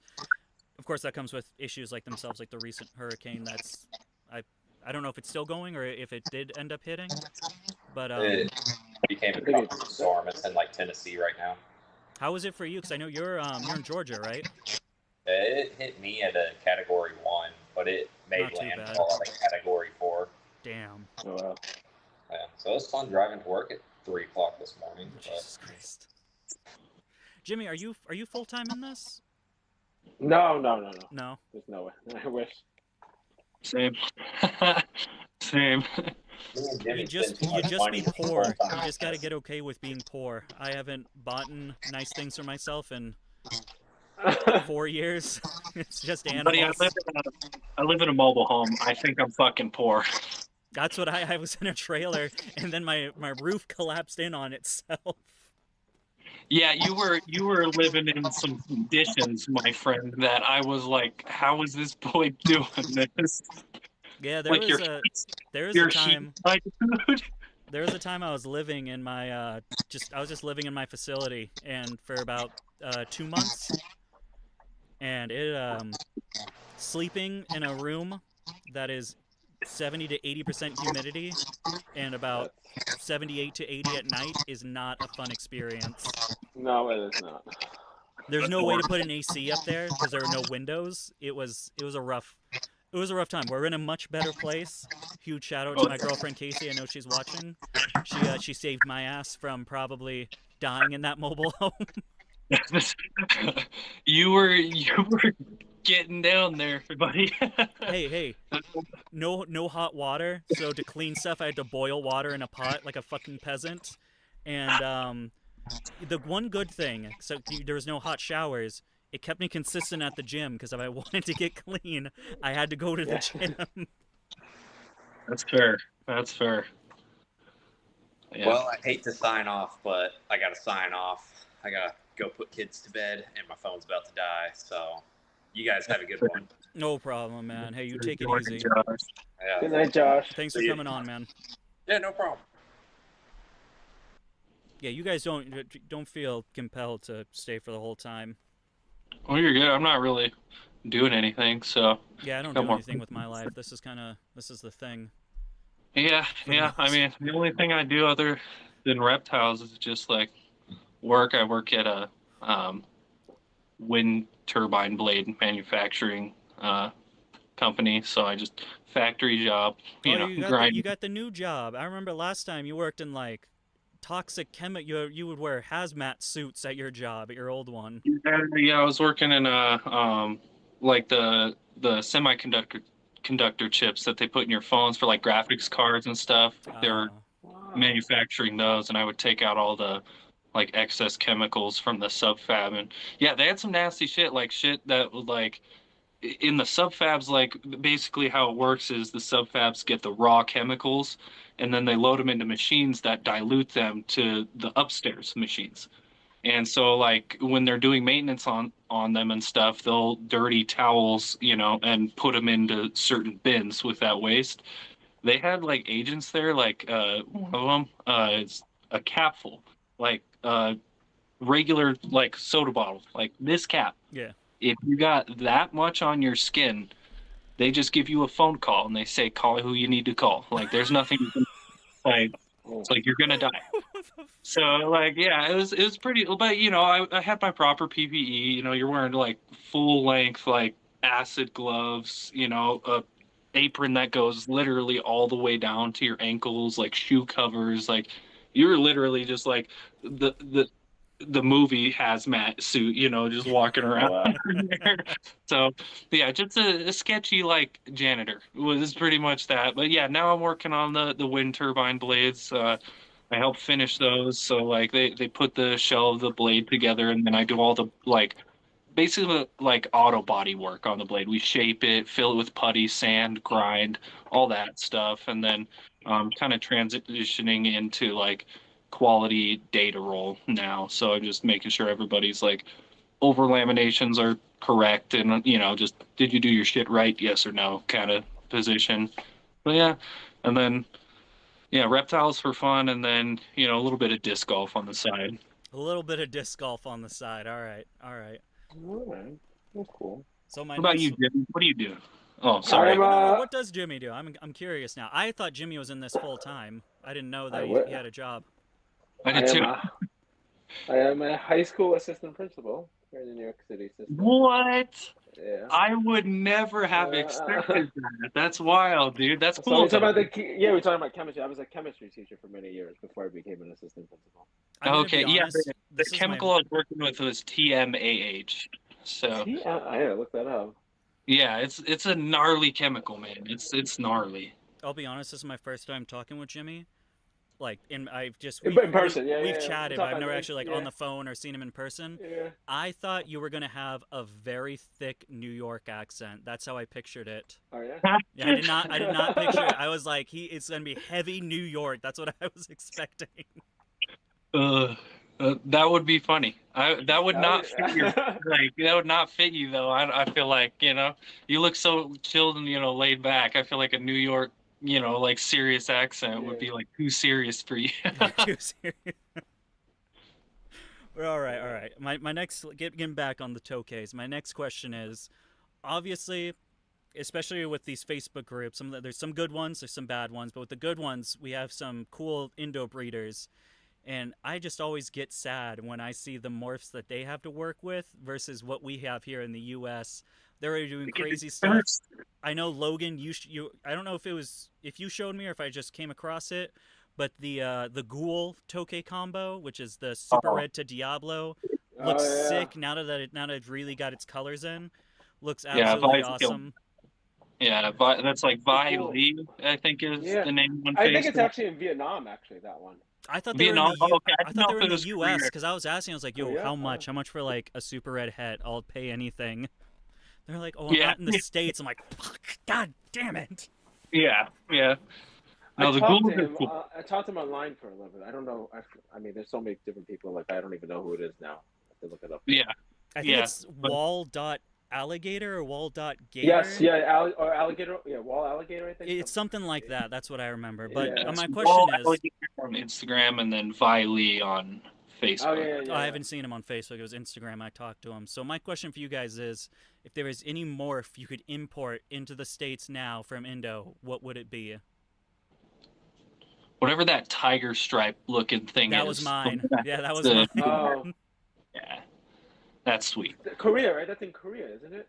Is it it's like a dark animal and then like a greenish, brownish. Yeah, it's like green and black. It's got these crazy stripes going on it. I was like, what is this? I've never seen this before. Well, not from Korea, but I think maybe it's from Korea, but like Luna, I think, right? What it's called? It's like Luna's, yeah. Luna, right? That's like a true loose, or I guess that would be like, the closest thing to a leucistic. Yeah, I would call that a leucistic. Yeah. It's probably more similar to like in ball pythons, like the ivory, right? Because it has some like a patch or like some pattern on the back. But does it have black eyes white. Or blue eyes? Black eyes. Black like eyes. It's born like with black. Like the babies are born white.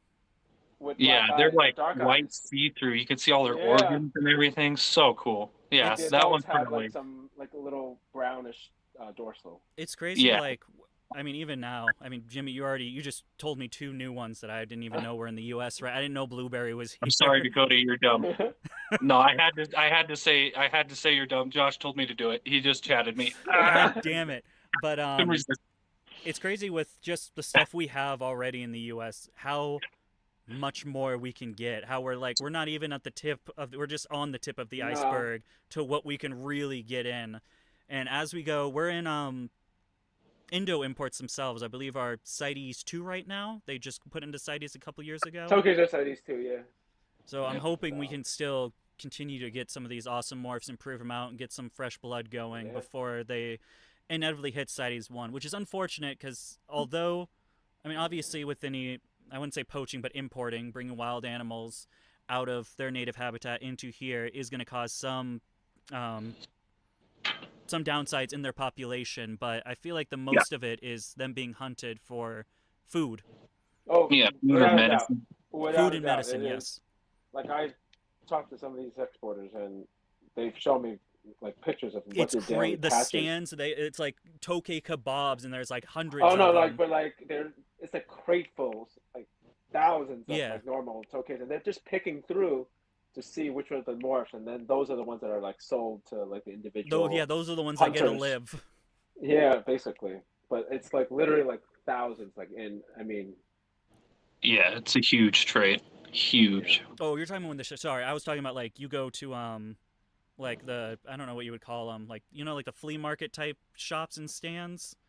You can like go there and you'll see Tokays just dried Oh, Tokays yeah, stuck yeah, in yeah, sticks. yeah. So it's Yeah, really like sad. street It's markets sad and that stuff we're like being that. blamed mostly for, at least in the U.S. eyes, I guess, we're being blamed for the down in their population, and that's like gonna help. But it seems to be the way our government works with a lot of our exotic laws. The info behind the knowledge behind it just does not seem to be there. Yeah. I mean, still a lot of work to be done with the Tokays. I mean, with all the morphs, there's still so much to prove out. I mean, look at all these morphs that have been here for like nearly 20 years, and they're still super rare, right? What I don't understand is what if the long guy? I wish Josh was here. What's up with no combos? I feel like it's yeah. now combos. Like people are just doing the double hets. They have the visual hets going on. I have a point to put in with that. Jimmy, you can start it No, off. I think people just gave up too soon. I think that's really what I know people the did. Tokays is a very, very small. I can think of like off the top. I can count on my hands how many serious breeders there are with Tokay geckos at this point. Yeah, Logan, I think you're one of them. Yeah. Yeah. You made the list, Logan. I think you're in my top 5. Thank Well, you. Logan's probably the appreciate that, best bro. one for like doing the long haul. He's been proving everything out with hets. Like that is like some It- luck and some. It's It serious. took a lot of dedication. I got lucky with hitting the caramels as soon as I did. I did not think I was going to hit anything this year. I thought it was going to be like another 2 seasons. I thought it was going to be like a 6-8 year project to hit caramels from that. I'm pleasantly surprised that I tried to set it up in a way to where I'd have the best odds, get a couple females, that way I can move my female down with a couple females, when I could. But I only ended up getting 2, so I got lucky with one of the 2 females being a het. So but yeah, as far as what you're saying with combos though, I think what Jimmy said, like people gave up too early. A lot of people would pair 2 animals and like the phenotype things. They think they have a Yep. phenotype of this, a phenotype of this, and get normals and get discouraged and then Yep. not go to combos from there. Or people would just start with combos right away, not understand what they have, or you got to do the steps before the combos, because like Josh made a good point. Yes, you can use that as a shortcut if based on knowledge of other inheritable traits. If it's likely to be inheritable, I would do that. But if you're in the unknown, just trying to put 2 unknown things together, you could get something and you have no idea what it is. Is it an allelic interaction between 2 recessive genes that are expressing phenotypically? Or is it, 2 co-dominant genes expressing phenotypically? Mhm. You wouldn't know. You got to breed that out. And so, like, yeah, that's my whole thing is Tokay, as far as phenotypes, are very complex genetically because we've seen this, like for granite is a great example. Yeah. That's actually my next Granite, topic what's I a wanted to granite? get into. Yeah, it doesn't equal a granite. So what that's telling us is phenotypically they look the same. You could have gray base animal, black spots, two identical looking animals. But what's happening genetically is this granite's coded up here on your DNA and the other granite's coded down here. So you have half of two different Yeah. copies, two different granites. And that's extremely confusing. Along with, in my opinion, granite pied is likely X gene linked or X chromosome linked. Hmm. Hmm. So something I've always explained it as, there's different lines of albinism in leopard geckos. It seems to be the easiest way to explain it is you can't take I don't know shit about leopard geckos, so I don't know what the specific lines are, but you can't take this line of albino and this line of albino and Yeah. breed them and get albinos. They're incompatible. So I always Yep. figured it was the same way with granite. There's different like either locales or lines of this granite, and it seems Yep. the best way in what everyone's been doing, or well, everyone, the like three people that decided to really sink their teeth in the granite project, is it all comes back down to line breeding that specific animal, get the baby, breed it back, and then wait. My most interesting thing I've noticed, but before I do want to also comment. That's something I've definitely heard a lot. What you were saying about how they would breed these things, they would get something funky, or they would breed two phenotype geckos, get normals. I heard a lot that like Tokay morphs aren't like regular morphs. They don't follow the Mandela genetic I wheel mean, or the something medallions like in that, which we know now is false. It's Yeah. most genes they have to follow some sort of genetic code, whether it's allelic, recessive, codom, progressive. It's DNA. Like you Yeah. can't You can't change evade that. it. It's the same thing with like crested geckos because they're oh, what's the word? It's losing it. Oh, Polymorphic. Yes, thank polymorphic, you. yeah, Because they're polymorphic. Yeah. polymorphic, that the genes don't work. They don't work like that. Well, they do work like that. You just have Yeah. Yeah. to work with it a little bit, and you'll figure it out. Right. I mean, Right. Yeah. I'm pretty sure I mean, definitely the albinos. That's the reason. The albinos have been popping up for forever, but they're Right. not all compatible. Just like the example that you gave, Dakota. Like, because we see this in leopard geckos, ball pythons have a million different versions of albinos. Really, right? Yep. Like, yep, right. The caramel, the regular albino, the Lavender. lavender. Right. I used to breed ball pythons too, so I should know this. Like, Yeah. like, Oh, Retic I'm too. so sorry for you. yep. I did it Many for years one ago, many year, and years. I was like, "Fuck this, dude, I'm out." I did this when it was like 05, 06, like those years. Oh, Tough crap. okay. So Yeah, you did at the it. very beginning. You were like Well, a needless. hipster on it. It was before it was cool. No. Prime Well, time you know ball what? pythons. That was Obviously, I didn't make it. that was when ball pythons were worth something. You could actually make money with them. It was more like I spent a lot of money. How Yeah. about that? I obviously didn't make it in the ball python game. That's okay. That's okay. We Hey, Hey, want hey, the Tokay hey, game you more. would not be on the So Dakota Blue podcast. That's right. Just we got a whole like 15 people watching. Imagine you wouldn't get that exposure. Yeah. Yeah. So But still. But And now you go to reptile show, you see ball python everywhere, ball man. pythons. It's why I'm getting out of cresteds. I know you see a lot of. I started this Project Jungle, which is really I transformed 90% of my collections now in the bioactives that you can kind of see a few of them right there. And it's really changed my philosophy on how we keep reptiles, how we breed reptiles, and I'm no longer really interested in breeding oversaturated. So that's why the cresteds are going. I don't really want to work with them anymore. And I really just want to. The nulls are a great example. No one really knows that. I mean, you see No. greens and browns. They're $7 used as feeding lizards. I fucking love my green and null, dude. They're such an observative animal. Like they'll watch you, whatever you're doing. They got their eye on you. It's a really Yeah. incredible. And so I want to take that. Forest dragons are another thing I'm really passionate about. The Tokay geckos I've been passionate about for, I don't know, 5-6 years, whatever I've been doing it. yep. Yep. That's me with Lacertus. I like Lacerda, that's I another great thing. Uncommon, like, why get a Yeah. bearded dragon, a blue tongue, when you can get a Lacerda, dude? Yeah, and I think they're really going to gain in popular. I mean, the wall lizard slash like Lacertidae lepidus family, it's a huge variety of animals. You have some that come from the Canary Islands, some that come from Morocco, some that come from Europe. Like they're all over and all different sizes. You know, you can get bigger ones. They're all going to be smaller than a tegu, so they're manageable. But if you want something, this big to fit in more like kid type hands, or like you just prefer a smaller animal, or if you want, something bearded dragon size or bigger, that you can get that too. And the colors on the Lacertidae, Are oh my god, beautiful. Anything with they're blue, dude. insane. Yeah. You can't beat blue in a reptile. Yeah, blue, Yeah. like bright blues, yellows, greens, and turquoise all on one animal. It's like It's crazy. That's it. Yeah.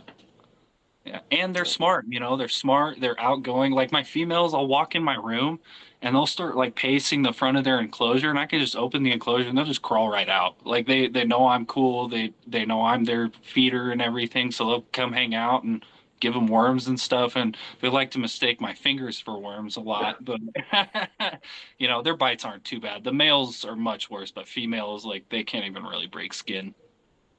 Man, I got bit by Oh. crested the other day, one of my males. And that thing latched on like a fucking Tokay gecko. And it was the most hilarious thing. I have a picture. It's just fucking. It's like sprawled out Oh. and then on my finger. I could not get him off. I eventually had to do that thing where you slowly try to tighten your skin as much as you can. And Oh, then really? just let it rip it off.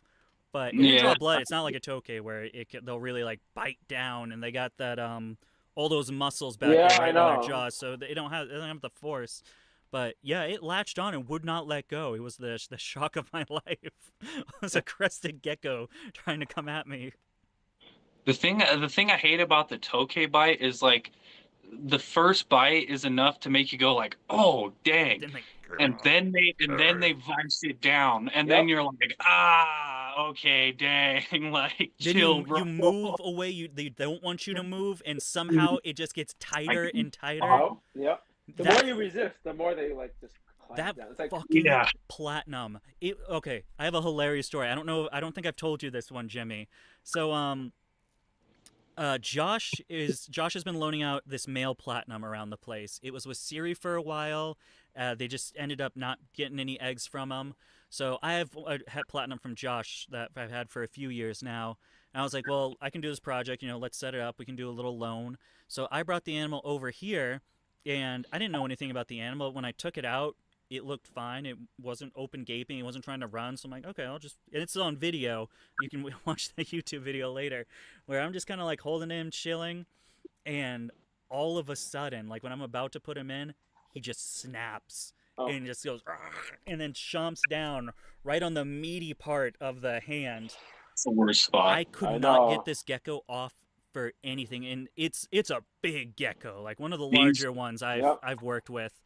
I could not get him off. I didn't have a spray or anything. Every time I tried to move, he would just clamp harder. I'm trying to call my girlfriend on the phone. She has 5 missed calls from me. No one will pick up, and I'm like, what the fuck do I do? How do I get this gecko off of me? And it probably took a solid 8 minutes, and eventually I just did the spraying method where you just spray them in the face with a mister. Because my usual thing is if I do this and I kind of cover their face, they usually, as soon as they feel secure, they'll let go and try to run away. Not this one. Nope. Oh. That was the worst bite I've ever gotten. I finally got him to let go and go in his enclosure, and then I look at my phone, and it was a message from Siri, because before I unboxed, I told her I was unboxing it, and the message said, "Be careful, Dakotah. He's real nasty." Generally, when I have them latch on, I use a lot of have you seen the corrugated gutter piping? It's it's the real big ones, yeah. Yeah, I use the 4-inch diameter because I like the ribs in there because it holds water droplets, and they'll go up to the ribs and drink the water droplets out of the ribs, so it helps with their hydration. So I've had a couple latch onto me, and I literally just dangle them back in the hide, and then put my hand flat, and then it's completely dark, and they just scurry down the hide. Oh, that's smart. Yeah, if I don't do that, they'll stay on no matter what. No, I was gonna say, the water thing doesn't work for me because when I spray, they Yeah, just bite harder too. It's like yeah. literally like you put them back in the stick your hand in the cage and you just kind of like just Just stand look still for a away little from bit. them. Yeah, I don't know make I you eye looked just away. contact. I kept going, and he kept biting harder and harder, and then eventually you finally feel the teeth release from the skin. yes. You hear like it like kind of has to like twist all the teeth out, and then it ran. But yeah, Yeah, that was a bad experience. And I find it's really dependent. I have another male where I'll use gloves, and if they bite on that glove, I can put him back in the enclosure, and I'll come back 30 minutes later, and he's still just there biting on the glove. So it does seem to be like personality specific on each animal. yeah. I have a couple males who just give warning shots. They'll do the headbutt first. Yeah, One they'll like or open two mouth it, but they'll times. never bite down on you. Yep, and then like the third time or so they'll commit. Yeah. But I have other males like my from Denise, my het granite pied male. Oh my gosh, like if you cross the threshold of 6 inches, you're getting bit hard. Like he's going to bite you hard first. Like, yeah. What's going on there, Jimmy? Why's a thumbs up popping up on you? Oh, I don't know why is that. How is that coming up? I don't know. Jimmy, it likes the Facebook I don't even gods. know how that It's comes up. like, Actually, yeah. it's on my phone. I don't know how that comes up. But something I would do want to circle back to the granite because that is the one that everyone's scratching their head on, and the Oh, most interesting part of the granite to me is that progressive with it, which yeah. is it's the most interesting and the most pain in the ass part. And I think it's why I I really only I know Spotted. I'll shout Spotted. Denise has I feel like been working the hardest with it. I know Jimmy, Yeah. you have a lot of granite and pied stuff. I do want to get into that. Oh, not as much. No, I have a bunch. I've never produced one. That's the thing. So I Oh, would gotcha. see The only ones I've seen are lots. from Yeah. Denise, and man, Yep. she is letting Denise them is the go for one. such a steal. I think Yep. the last one I saw was like 2 grams. I was like, what are you doing, Denise? I know. No, more, Yeah, more. yeah. That's I was crazy. like, That's like man, 5 years of work. I'm not selling it I for know. 2 grand. yeah, yeah, for real. So Yeah. what I've seen, correct me if I'm wrong, is you get either one with granite blood, like I'm doing a granite to het granite. Mhm. Most people are either doing it normal, some are doing it with double visuals.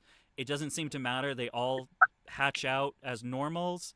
You wait for adults, then you line breed it back to the parent, and then they all hatch out of normals again, and then you have to wait somewhere around 6 months to 2 years, and then it starts progressing into that granite, and then at that point there's a chance where those granites will progress again into what we call leucism or pied, depending on who you ask.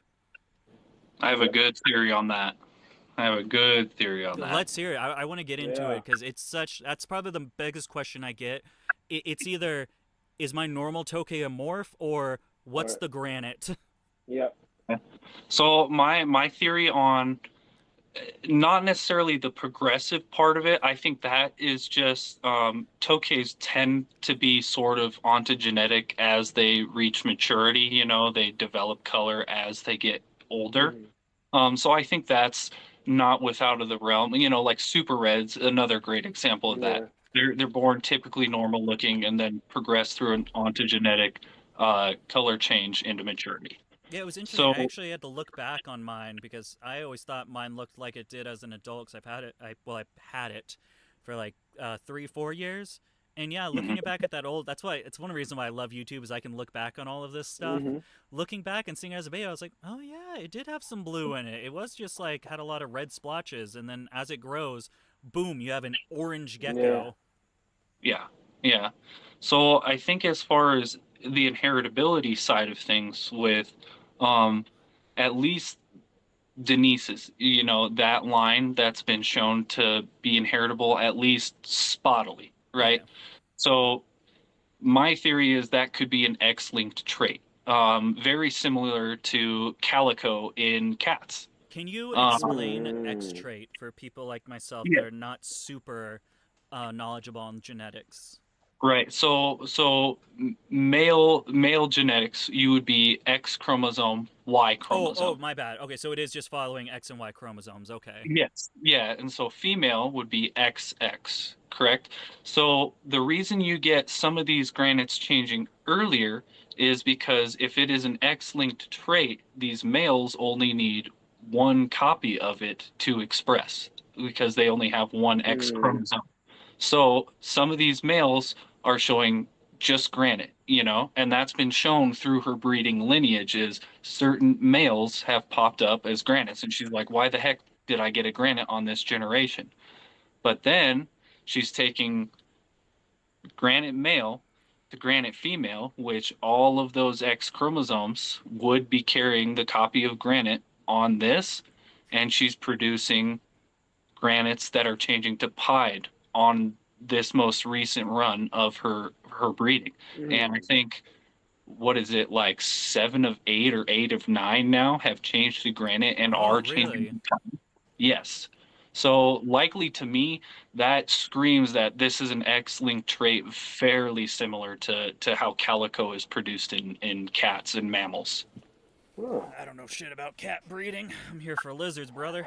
I'm a genetics nerd. I think, like any weird things with genetics, like allelic interactions, like for example, the cow retics, you have a yep. phantom retic that's like this brown gold looking animal to an orange ghost stripe, which is like an orange and yellow based animal, and it makes an all white snake that develops speckles of As it pattern olds, yeah, or as, gets as Yeah. it older, gets in. ages. So like, yeah, anything like that, it just my nerd whole like just nerdgasm for me. I'm just like, oh shit, that's cool. So like, that's where I got the idea. I was just asking Denise about literally every generation she's produced, and I was writing down a list of like, okay, this to this produce this for males, for females, and to me, the data looks like it's quite possibly an X-linked trait. Are we able to talk about how many generations that she's in now? I always wonder because I know some people like to be secretive with their stuff, and other people like to be forthcoming with it. I don't know how far for sure, but I think she's like as far as how many generations of like granite she's produced, I mean, well over like 7 to 8 different. Wow. She's been working with granite For a for a long fair time. Yeah, bit. long time. She's the granite. Anyone has granite questions, I always bring them on to her because Yep. I know that's like her specialty right now. Yeah, yeah. So like the granite thing was, even though I wasn't necessarily willing to, take that risk myself, the fact that Denise was kind enough to be forthcoming with her breeding records for me to study that for like genetic knowledge and try to, apply what I've learned as far as genetics to that. That was very kind of her. Not a lot of breeders would be willing to be like, yeah, here's my entire lineage of everything I've been working with. So that was really cool and really fun to work with. So I hope that's right. If we can prove that to be the case, that it does seem to be X-linked. Now that Josh has some of her lineage, hopefully he can test that too. I've kind of bounced that idea off of him too, and he seemed to be pretty interested in Ah, that. so that's where. Okay. I don't want to I spoil. think it's highly I don't know possible what too, though. Josh I has do to think it. say or wants to keep secret. So I don't want to say Yeah, too I don't much. think he wants to keep the granite project secret or anything. He bought some of Denise's granite stuff and he's working with it now, it's just shown promising results, so it looked like the time he wanted to get into that. Yeah, I'm really excited. I'm waiting one more generation, so I know he's growing Yeah, those babies out. He's gonna pair them, and then see what happens. And if we can get consistent results, like you're saying, it seems we're pretty good. 8 out of the 9 are yeah, progressing into granite. That's when I always said I was like I'm not really. I have the one male. It was like my third morph, and I was like, you know what, 1,200, I'll buy it. Then I kind of learned more about granite. I was like, fuck, maybe that was a waste of money. That's oh why I never got pieds because I'm not spending 2 grand on what is a Tokay paperweight in breeding. But yeah, I said I'll drop real money if someone proves this out and gets some consistent results. I'll drop big money on a pair, and I think that's Yeah. what's going to happen in the next couple of years. I'm about to drop some big money on a pair of those Tokays. yep. And I will say. oh, Nope. go ahead, Jimmy. Go Yeah, no, go go ahead. go Logan, go Logan. I was Oh, gonna okay. I was say, just gonna yeah. say, like, for as far as for people wondering about like the spotty inheritability, how the X chromosome would explain that is like if you have like a visual granite male, which is basically the father of her line, dark side has been producing all of the visuals. When you produce, when you pair dark side to female, which I believe granite, I think sorry, got a little out of order here. So basically like so you pair dark side to a normal female, right? They could get dark side's X chromosome, or they could get the female's normal X chromosome. So that would explain like on The that possible generation, het. some of them, are visual, but the others are maybe even not even hets. Like that's the problem there. Because if you're passing down the normal X chromosomes, then they are not going to be carrying the trait at all. So Because that's both why are, it doesn't fall under to typical Mendelian genetics. It's some sort of, people say, incomplete recessive, which is right in a way, but it is also inheritable. So that's why I'm leaning towards the X-linked trait. I think it's highly likely. Like, I appreciate that. I like that. Thank you. No, I think it was very highly likely that it is. I mean, and it would make sense. I can only keep up with so much. But it makes sense, right? Because there's two X It copies, definitely so you does get- make sense, yeah. And so as you Right, get because further, you you have- get more of that X chromosome in there, too. Correct. The baby ended up getting the normal X without the gene, and then the one from the female that's normal. Then that baby is really just the normal, like Right. And when she's tried to pair back those ones that came out normal, that's why you would get no visuals at all. And you'd be confused unless you were suspecting it was X-linked. So it would like, almost be better to line breed the babies with each other? So how I would go about it is the idea is you got to get a visual female, right? Because that's going to be the hardest thing to produce because you need two once you copies. get there, then you're pretty much golden, and as the generations go, you're just going to get better and better results from it. Right. It's just that so first you need to produce. Yeah, so you need to produce a female that has at least one copy on one of her X chromosomes because she would need a copy on both X chromosomes to be able to visually express. So if you have a female with one copy on one of her X, your male's a visual, he has the copy on his X chromosome, then boom, then you'll start producing visual females on that generation. So but what you even want to then, do is all hold the females would be back visual. all of your girls and breed the male to all of them. Okay. Yeah.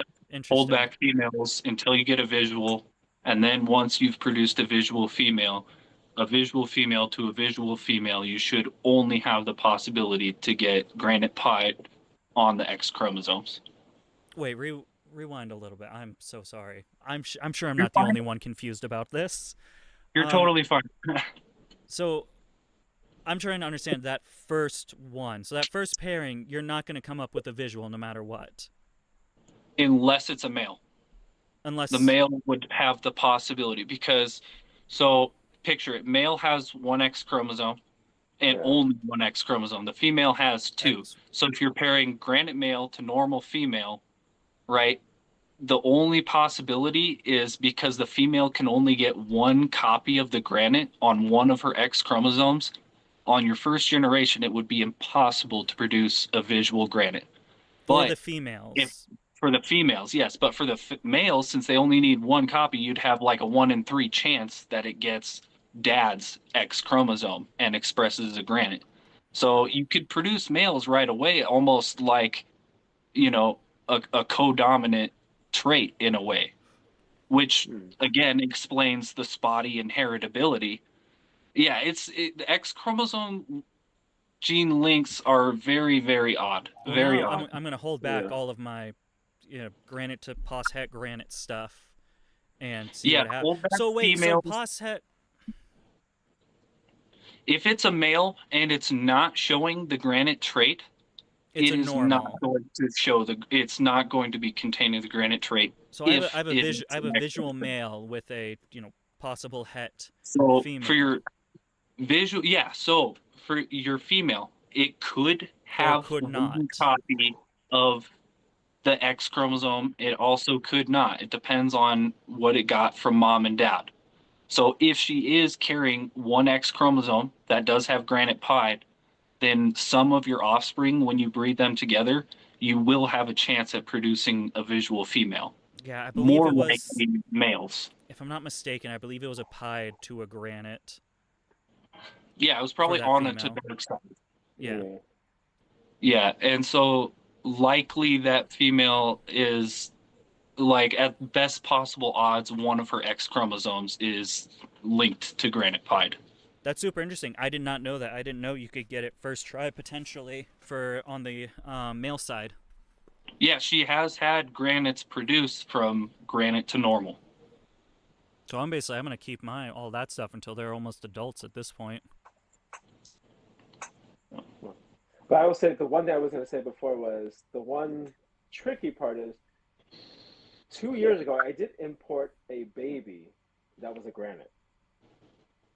That was I thought was like it was not it was just really small. It's just like either changed really early or was born that way. It made me. That's where like that then you work out the next piece, the progressive. How small are we talking? Like full visual as a baby? It was clearly, I could see it was like a granite baby. Like it had black spots. It had black spots because I know like at 6 months you can start seeing those little bit of change. I remember someone sent me a picture, and it was like the foot was starting to change, and I'm like, hold on to that thing and see what happens. But I gotta dig up the pictures. Yeah, likely that could also be just another allele location for a different phenotype coding as well. So, but it seems at least with Denise's strain, I'm not saying all strains of granite would be like this, but at least with Denise's strain, the data looks to me like it could be that. See, I love these talks, and you know what? Logan was afraid of talking about the genetics. Like, I don't want it to be too boring. We still have 20 people in here, which is pretty high, high as the average. Yeah, I was just checking. I was like, let's see, do we only have 6 watching right now? No, people are interested in learning about Tokay genetics. That's cool. I feel like almost the ball python. Oh shit! If things get a little slower, it's because my OBS is starting to freak out because we've been on for a little bit, but it should correct itself. The thing I feel like the ball python hobby when it comes to these morphs, it fixed itself. Sorry, ADHD.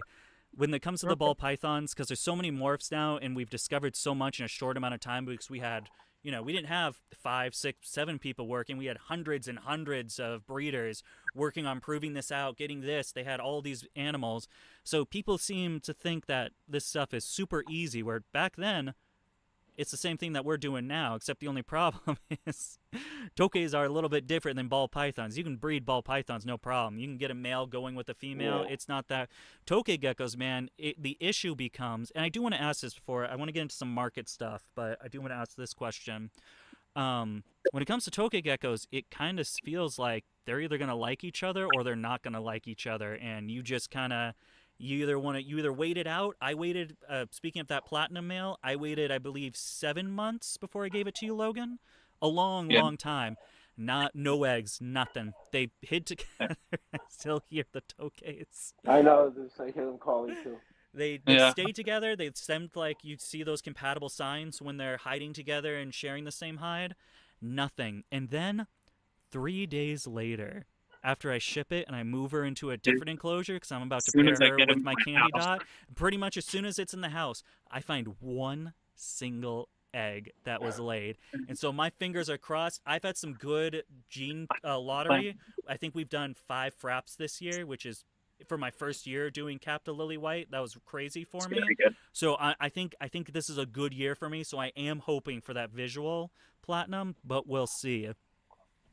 Yeah. But it does seem to be less like cycling with Tokays and more like they just kind of have to like each other.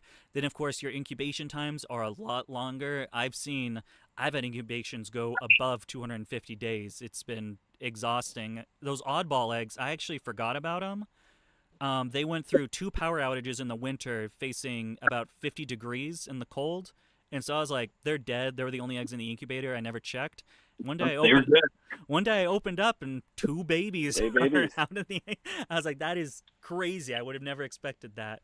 So my Yeah. question is, do you guys do any cycling, or is it really just dependent on the compatibility of the pair? Um, I personally do a cycle. I used to do before I was more kind of needing to do year-round pairings, just different pairs are ready at different times.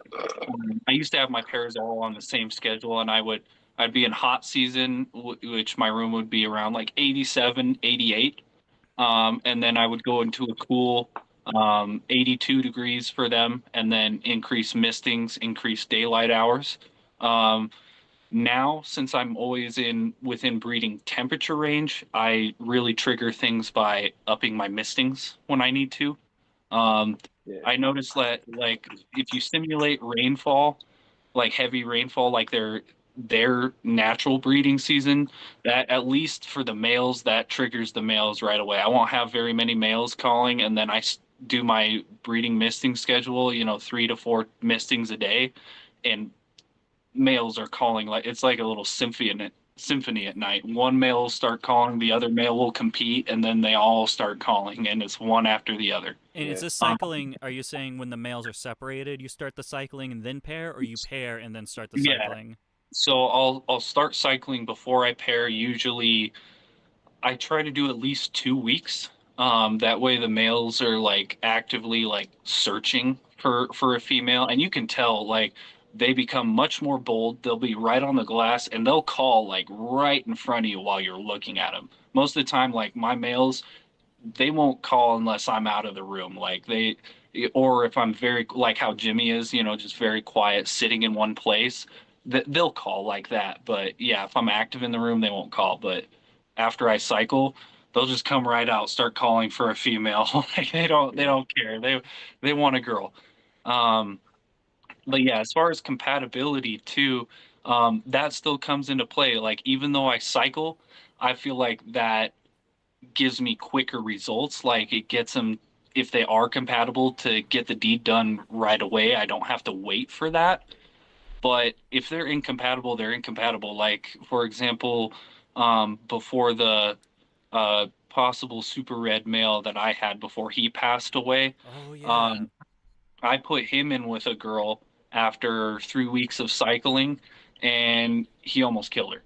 They literally, like, when I talking almost killed her, like 2/3 of her tail was gone. She was missing like some of her back foot and had a huge gash on the underside of her neck. And when I found her, she was in his mouth just like hanging. So like I thought she was already, and that was in the matter of like when I do my pairings, because of rejections that can happen like that, I'm home for at least 2 to 3 days. My weekend, I have long weekends, 3 and 4 day weekends that Yeah, yeah, alternate. yeah. Okay. I'm home the entire time, at least most of the time, that I can be, because I've had geckos be fine for like, 24 hours, 48. And then after that, boom, they just decide they hate each other. And like, Really? you'll literally hear full on fight, screaming. Like, I've had two separate pairs that literally tried to kill each other. And it's not common for that to happen. Most of the time, if they reject each other, like you They're said, just, they're yeah, just on separate. opposite Yeah. ends. But sometimes they like, and I like without a doubt, I know like they were for sure male and female. Like both of these pairs were like proven, Because usually, pairs. yeah, when I hear about fighting, the first thing I ask, I was like, show me those pores, because it's probably going to be Yeah, two males that you misidentified. Or right. I've had Yeah. females fight too. I think one time I put two females in the same cage, and I've Yeah, seen like tail nips and some of the tail drop. So at that point, I just specifically stuck with pairs. But I mean, granted, I haven't done as many pairings as you guys, so I'm not as much hands-on experience. But I've never had any fighting or anything like that happen. yeah. And these were like without a doubt both of the females I had with each male had laid eggs prior, and both of the males had like fathered females in the past. So like my sexes are for sure, and I Yeah. also sex with ultraviolet light, so it's like for sure without a doubt, like at adult size, like that's 100%. Like you're never gonna mess up a UV sex, and which is cool. Like male pores, they glow so bright. Yeah. Like it's got to Mm. be for anybody curious. If you need a black light to do it, like a regular low quality black light won't work, but you need a high quality 365 nanometer ultraviolet Oh, of light, course you and got to buy that the expensive one, huh? Of course. Yeah. you can get them for like 25, $30 on Oh, Amazon. okay, that's Like they're not nothing. horrible, but they need to have the high quality lens to get them. But they glow bright green. Like you can even be in a lit room. You don't have to be in a dark room, and you'll see them glow under light. So Like it's almost like very, this, very like obvious. is it the Emperor Scorpion? Yeah, it looks like the Yeah. same hue, the same color. It's just like that. They just glow bright. And yeah, so makes it super easy to sex the males. And yeah, so if you're doing your pairings, at least, for like, keep a very close eye on them for a day or two after, just because like it's not common, but they can really not like each other. That's crazy. I've seen that with leech now. A very, very limited knowledge. I only have one pair, and now I'm growing out some babies.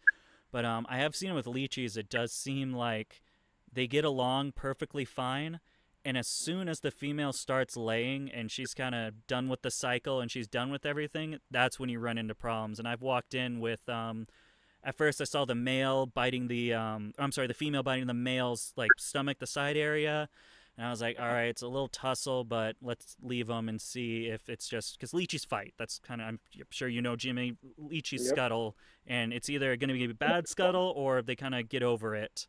But later on in that day, I then see the male like chomped down on the female's neck, and I was like, all right, it's time to separate. I'm not gonna risk anything. And so, female, first year female, 6 eggs. Very excited about that for a That's That's first awesome. exciting. for a first year Awesome. girl. That's awesome. But she's got her first breeding scars on her head with her, which seems to be like super common with leeches. But Tokays, that's super interesting. Even I have never heard of. I've heard, but I do want to ask this about group pairings, but a little bit later. I've heard with like if you keep them in groups, there can definitely be some fighting like that, but never on just a one-on-one pair. Yeah, I don't know. yeah. So, have you ever had any fight, Jimmy? Yeah, I've had I'm my just gonna use first the pair restroom real quick, of but you guys keep going. all You're my first pair of pies that I put together. The male like broke the female's jaw. Yeah, Yeah, yeah, it happens. It happens. It's not. yeah, I mean, as you said, it's not like super common. Like I think that was the only pair. Most of the time, they just don't get along, or you yeah. get nothing out of them. But that was the only pair where like the male actually like basically killed the female. Yeah, dude. I mean, it's jarring when it happens too. I was Yeah. lucky enough like that I was home and I heard like they just start screaming at each other, so I was able to run in there and grab the male. As soon as I tried to grab the male, Yeah. he let the female go, but yeah, I was lucky she lived for sure. Like that much damage. It was literally like by the time I heard him fight to she was missing a tail, had the gash and was in his Oh. mouth. It was literally like 30 seconds, like Yeah. I ran from the living room to my reptile room. So I that's know. But I do have pairs that live together, but no eggs. They yeah, they I look bonded. They sleep together and everything. They hide nope, under the same thing, but no eggs. nothing. You're Okay. like, come on, please. Yeah, it's always the pairs that you want the most, like I the know. most important eggs from too. Like you're like, just drop them already. Or if I they know. look gravid for a long Yeah. time. Oh man, And I feel that is the bad worst. separating them too because I don't know. I feel like they are bonded. They definitely. I've been noticing that more. Like for the longer you keep them Yeah. together, like they do bond harder. Like, and Yeah. it's harder to like get that male to a different female. Correct. I've heard that. Like that's why. So somebody was telling me, I don't know who, but like that's in theory why some pairs just don't work out because in the wild they were bonded already. They might have been Oh, bonded long term. You catch them and you're just throwing them to a random female, then they're just not going to get along. That's yeah. one theory of why. That's insane.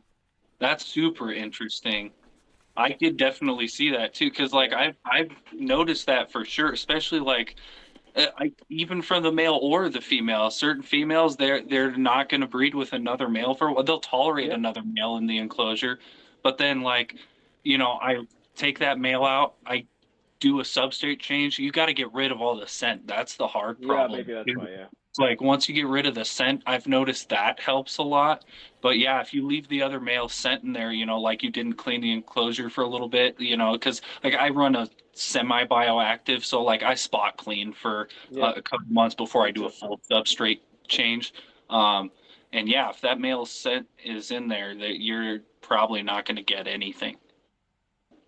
That's super interesting to hear because I'm same way. I am a bioactive soil, but just no live plants. I keep potted plants in there, Yeah. and with my oddball to paradox pairing. Now that the last males in there was that platinum, so it's been how long? I don't know, a month, 2 months at this point. Yep. And I just had oddball in there for the longest time, so I wanted to keep her. She still looked a little bit skinny. I wanted to get her back on super worms, get her beefed up a little more. So I just recently paired a couple of weeks ago, and they've been opposite sides of each other. Now oddball is just notorious for me for just not wanting any male attention, but I'm wondering maybe that has something to do with it. Try it. Try a full deep clean on that Yeah. enclosure. I would. Yeah, if you don't get some eggs here soon, try Granted, that. it has also only been a couple of weeks, but yeah, I'll give it a little longer, and then if it doesn't, I also found going back to cycling, I find I don't really get any action going on in the wintertime. It really seems to be as the ambient temp outside raises that the geckos get a little bit more into the egg laying. Is that the same Really, with you guys? the Same exact thing with me. opposite for me. Oh, Oh, It's the opposite. exact opposite. Yeah. So for me, going in once it gets to fall and winter, that's when I have my highest rates of production. oh. But that's dependent on light cycle as well, because with the rainy season in like Vietnam, for example, it's still very long daylight hours during their rainy season. They get 13 hours of sunlight during their rainy season. We don't get that much sunlight during our rainy season. Our days are much shorter. So I keep the daylight hours long, but with that natural like decrease in temperature outside, it's like the Tokays know, and that's when I've gotten my highest production rates like to date is during the fall winter. That's so yeah, mine's the exact opposite. It's taken I've done longer lighting. I do the you were the one that told me about the water cycling. So I'm misting, the soil's, drenched, constantly having to I actually put a drainage layer now in all my enclosures to help keep up with that. But yeah, I would get this. I think we started pairing in February. I didn't get my first clutch until like late April, May when the temperatures outside started rising. I also wonder Mm, because Jimmy, you're in New York, so we're only like 4 or 5 hours apart from yeah. each other. I wonder if that's a the local weather for us versus Well, because the you're getting a barometric lot of pressure rain. of that New England winter, Yeah. where especially in Massachusetts, I get a hell of a lot of rain. I'm thinking it might have to do with how I heat this place. So I heat the room. So in the winter, I run space heaters to keep that side of the room warm. Yep. So actually, that's going to be the drier. The winter is actually when it's actually really warm and dry. I guess I don't spray as much either because I manually spray. Maybe in the winter I spray less or whatever. So I think that's like the winter would be their dry season. And then in the summer or the late spring when New York gets warm, this room gets pretty warm with all the lights and everything. So I don't use any heaters, just room temperature. I'm sitting here room temperature now and it's Yeah, you could say like I've wiped my 78. forehead a few times. So I think during the summer months, when you spray, because there's no heaters on, it's more humid. It's like more of the rainy season, so to Yeah, say. So I do yeah, get more eggs in the spring and the summer, and in the yeah. winter, very little breeding. That would make sense to me Yeah. based on that because like your natural humidity is also That's going to be Yep. raised, triggering that behavior. Yeah. For me, I have everything on the Mist King, so since that is ooh. so constant, I think it's because the temperature drop in the winter and I'm still able to maintain that humidity. I heat similarly to you. I use two like radiator heaters Uh huh. and fans in opposite directions, so I get a natural like kind of swirling convection current in my room. Oh, So is yours the oil one where it looks like those like early Yeah. 2000s I'm gonna switch to radiator? those. I'm gonna yep, switch to Those those. work I use really. It those. takes a little bit. Actually, I just had to start turning it on because we have central heat, not down here, but upstairs. The central heat isn't on, but it's we're getting those 50-degree times. Yeah. So my bird room, I have one. It takes about an hour to get to hot. So regular space heaters, you're gonna get hot right away. But I find those things work so well for heating up a room. I used one, and granted, my building was super well. I called it the attic because it just had spray foam insulation. I spent I like remember that. 4 grand on that spray foam insulation. I only had to use one of those bad boys, and I had temperatures steady at 72. Yeah. Basically, how I do it is like if my room's a box, right? I have one in this corner and one in this corner, and I have the oil heater in front, and then I have one of those like square box fans behind it, Uh-huh. and they blow in Oh, opposite directions. So Oh, it whirls. So my room literally it doesn't fluctuate more than 1 or 2 degrees at any time of the year because those heaters I have connected each one into a thermostat, and the probes are yeah. just in air. So it's like never out of 1 to 2 degrees of whatever I want. So my room is fairly constant for how I built it. see, I feel like my problem is because you're just Lacertus and Tokay. Are they in the same room? Yep. My issue is Yep. some of my other species. I want to have that natural cycle going, and humidity is a Yeah. big thing you just pointed out. I didn't even think about.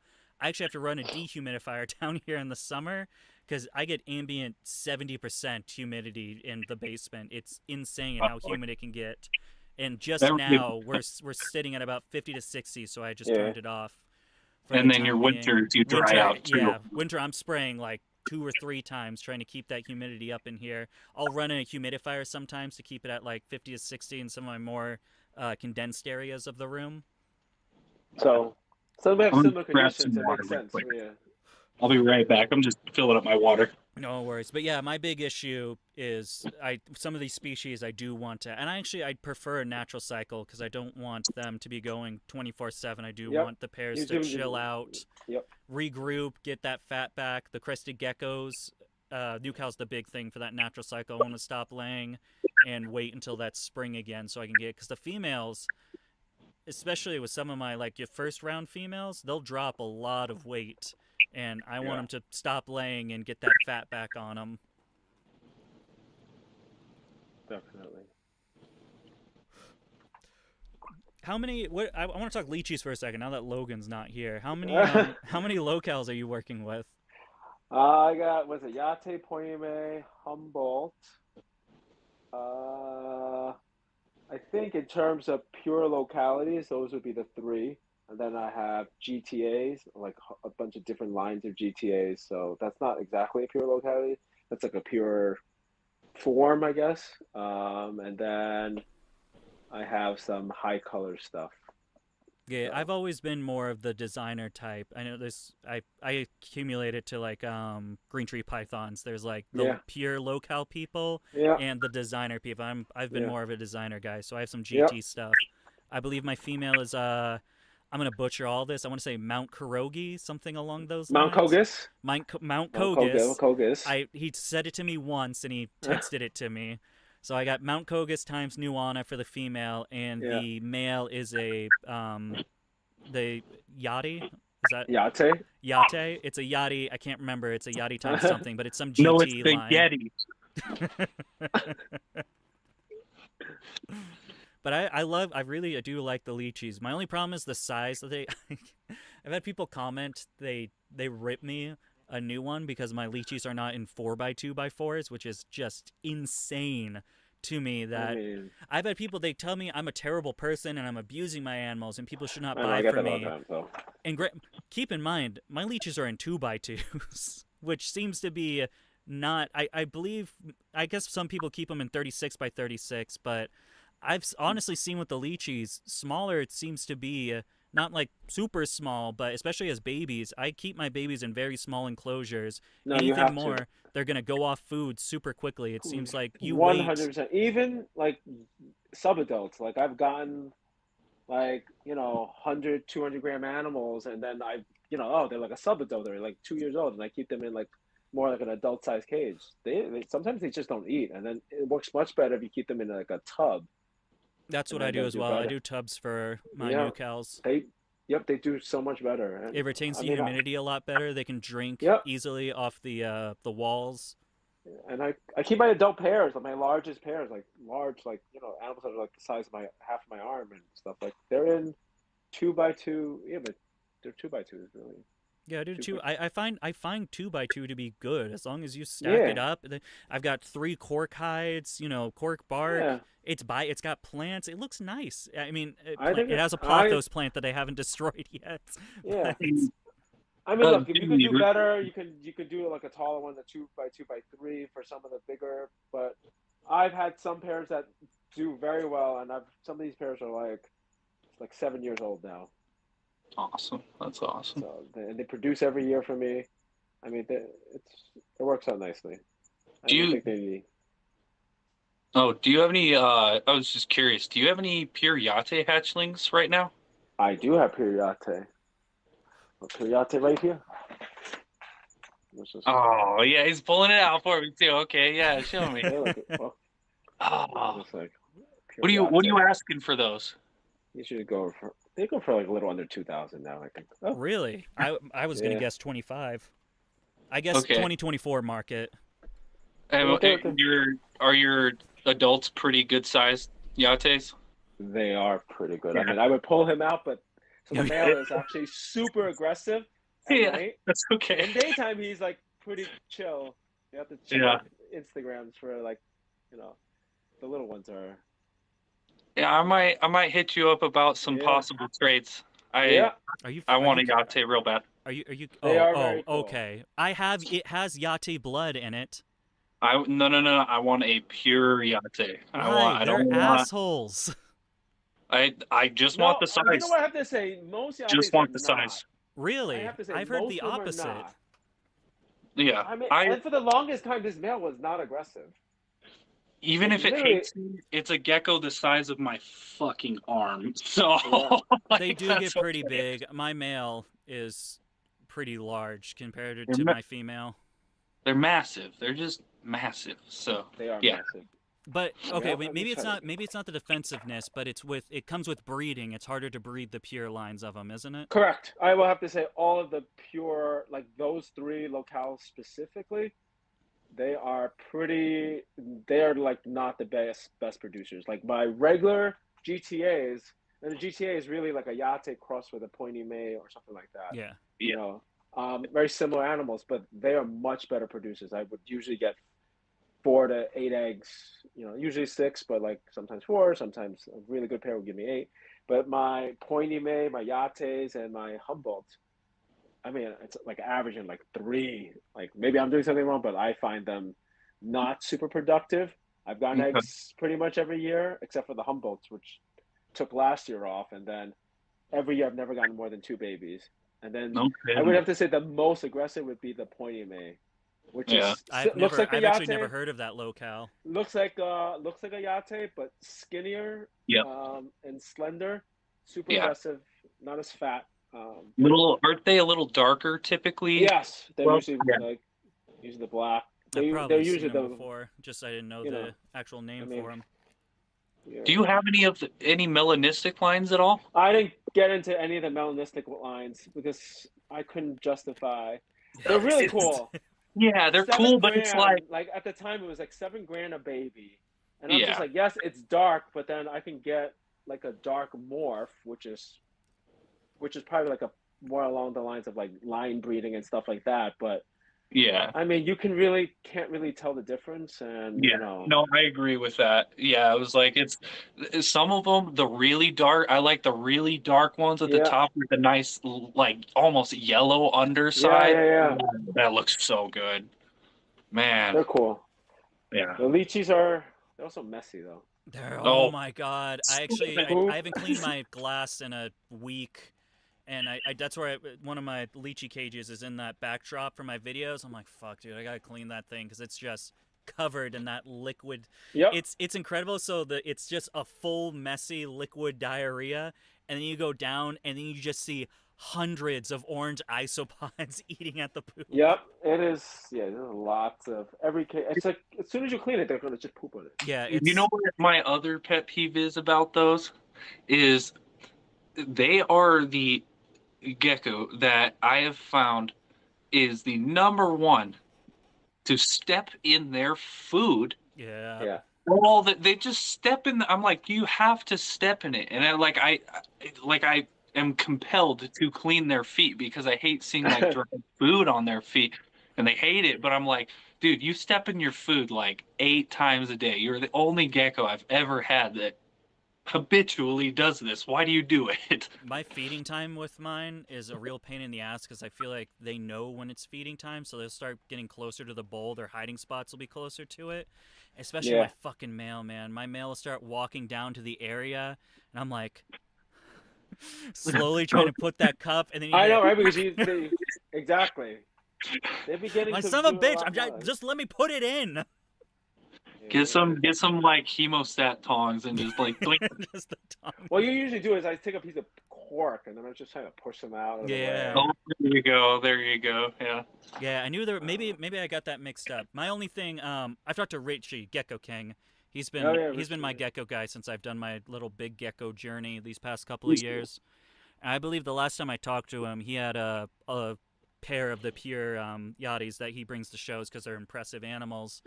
I think I can't remember. This was a couple of years ago, so we were still in that like 2021, 2022 market where we really made some money with the animals. I Yeah. believe he said somewhere around he spent like 10 grand on the ready to breed pair, and it's been 2 years, and hasn't gotten a single baby from him yet. Ouch. It happens. It happens. Ouch. I've done that. It's rough. I feel like Chihuahuas are pretty similar too. I had a fantastic year with my first pair of it mirrors, so it's hard. My first pair of Chihuahuas, 6 perfect eggs. They hatched all great, and ever since that year, I've worked with them for 3 years now. Now I have 2 pairs going, and nothing but duds. It's just been unfertilized, soggy sacks that I have to find that start smelling bad. Same thing. I have 2 pairs of lesser rough-snouted geckos. No babies. I love the lesser rough snouted. They're a really cool species. They're really cool. Very No cool. babies though. Super frustrating. I took the babies that I got, I kept 2, and then I bred those. This year was my first year. I always give my females too long of an extra year, because then they start throwing duds at me when I don't think they're old enough. But I put them in, and they've given me more fertile clutches now than this pair has in the last 2 years, which is just frustrating. Yeah, that is frustrating. Well, at least I'm getting more chewies now. Alrighty, let's get I got a couple. I want to get back into the market as we kind of start wrapping things up here. Were there any audience questions as well? I usually save those from the last unless they want to give me money through super chat. That's the only way they get through. But at the end, the audience has some questions. I've kind of answered them already because I'm not a good capitalist. I don't stick. We haven't gotten a single super chat. I know people are upset about the ads that I've been playing. That's because no one super chats on these group things, and we go for like 2 hours. And as I'm full time, this is how I make my money. And it's hard to justify sitting here for 3 hours talking to a mic when I could be doing other stuff, right? So That's fair. No, that's fair. That's fair. But it's hard. It is I never time. keep with it because I always feel bad. So someone had a question about the granite, so I decided to throw that in there. I believe someone said something about the patternless. I threw it in there later on. But yeah, I got 2 questions that I want to talk about with the market, and we usually wrap it up with audience questions if they have any. But my first question is, we all know 2024 blows right now. It's been it's the hardest year. Funny enough, my best fertility year, which is the worst thing for me. I know a lot of people kind of held back with their clutches. I went full force. I maybe slightly regretting that option, but I have produced some really nice stuff that I can just hold back until the market kind of evens itself out. New cow seems to be the worst, especially cresteds. Cresteds really seem to have these last 2 years. Really just fucking. We went sky high with cappuccino, then the super cap info came out, and now we're rock bottom, at least in my perspective. But I want to hear what you guys think about the Tokay market. Has it really dropped? Personally, for me, I'm selling Tokays no problem. I'm selling at my full retail price that I was selling back in 2020, 2022, and I haven't really had any issues moving these geckos. No, I think Go ahead, Tokay Jimmy. market is about the same as it was before. I think there is more interest, which is good. And I think it's not so much people not wanting to spend the money. I mean, definitely there's always that issue, but like, I don't think it's like that big. I don't think that's changed so much. I think there's still a lot of people that are apprehensive about just spending the money on the Tokay. One, because the issue of them, there's still a lot of people that are just treating Tokays. They're just they're thinking of them as that animal that I had, like that was like $25 Yeah, at the pet store, junkyard animal, I call them. right? Like that, they're still like, I get that every time I'm at the show. Like, oh, I've had these like 20 years ago. Like they have no idea that these morphs exist. So it's still, as much as I guess we all know that they all are around, like the general public is still slowly catching up to them, because I Yeah. think they were so heavily into the new cow stuff, Yeah. that you know. They So kind of I felt. think, yep, I think with more and more of them being available, because I think there's a lot of interest. I think as more and more people keep them, I mean, it would definitely help if they were easily handleable. That's definitely a big selling point, because, I see it like at the shows. A lot of like young people want them, but then it's like the first time gecko. I think the Tokay, even the morph Tokays, even a normal one looks so much. I think they look a lot cooler than the thing. Oh yeah.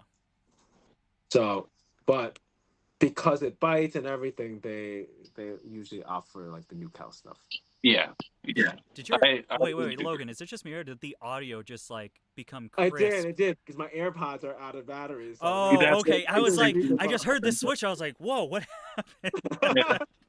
Yeah.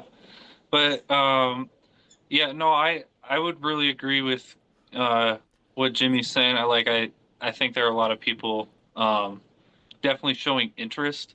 I do think, like, as far as my economic standpoint, this is the first like I've ever released geckos to the public. I pretty much just started with my initial morphs that I've acquired. I haven't really acquired too many new things. Well, really any new things since 2021. I started with my initial like 15 morphs, and then I've built up to like Granted, your initial 15 morphs, but what is that? 10, 15, 20,000 invested at this point? well, I say 15 morphs. Like Jimmy said, I went the route of like I was willing to brave the hits. So like that's how fair, I've yeah. bought my other morphs. So now I've built up to like 50 something strong from 15. So since this is my first like initial release to the public, I've only released a total of 10 geckos. Um, and I've been able to sell 3 of them. But that being said, I only started releasing geckos since July. So that's actually pretty promising, considering one of them was a visual Diablo that I was actually able to sell, a het Diablo. Or actually, no, I've sold one to you, a het Diablo to you as well. Yep, the female. And then I sold a normal at a show. So since July, I feel like for my first release, that's fairly promising for where Tokays are at. I wasn't really expecting to sell much of anything, and so I was quite pleasantly surprised with that. So we do have one super chat. It has nothing to do with this conversation though, but I still got to shout it out. Ben Height, thank you so much for the $2. When is the gambling coming back? I'm gonna keep. This probably sounds weird for you guys. I started doing. I always feel awkward when people like just throw money at you versus like with Patreon super chats. It's a weird thing for me, just people giving me money. So I started up a thing to kind of give back. What we do is it's a $5 super chat, gets your name on a wheel, and then once we get like whatever it is, I usually offer like $100 worth of store credit. So once we hit $100 total, I spin the wheel, and then one person wins. It's like our gambling night. Oh, that's cool. Which has worked great because, it works because everyone only does. I mean, there's always guys. Usually there's one dude that puts like $60 in, and then there's a couple of people that do like $5 here. But those people could still win for $5. You get $100 store credit on anything with me. So that's been our thing as we do the single lives. But I just felt like doing it as with these. I've only done another round table with a couple of reptile YouTubers. I just feel like it's too much work doing everything. I kind of want to keep this more as a podcast conversation versus constantly stopping to do the name on the wheel, if that makes sense. So we'll continue those little gambling things when I do just the single streams. This isn't going to be like a weekly thing. It's just whenever I think about a good topic. I think Logan brought it up that he wanted to do another Tokay talk like a couple of weeks ago or something. And I was like, you know what? Let's set it up. So this is just, we do the Friday live. Sometimes guests are on, sometimes it's just me. When it is just me, we'll go back to the fun little gambling stuff. But I think conversation like this are super important. I like leaving these streams up so people can get knowledge like this. I myself have learned a lot from Logan already in just this conversation for these past couple of hours. Yeah, like even I've learned stuff from Jimmy that I had no idea about, like that's really I didn't even think about how winters are drier with when it comes to humidity, and that's totally true. And so that kind of clicked with me why you guys, produce at the same time a year better versus me, that's pretty cool, Yeah, it's definitely interesting Likewise. to see just like even that little because you're uh Colorado. Colorado. I kept Chicago was in my head, and then I was like, "What state's Chicago? It's Illinois." Then I'm like, "No, he's not there. It starts with a C." That's what was happening. Yeah, and that's not like terribly far. That's like what more in like the mid Mid- central. Yeah, just right smack dab in the middle. So I we're guess that is we're pretty far. I'm kind of I pretty don't remember dry. geography.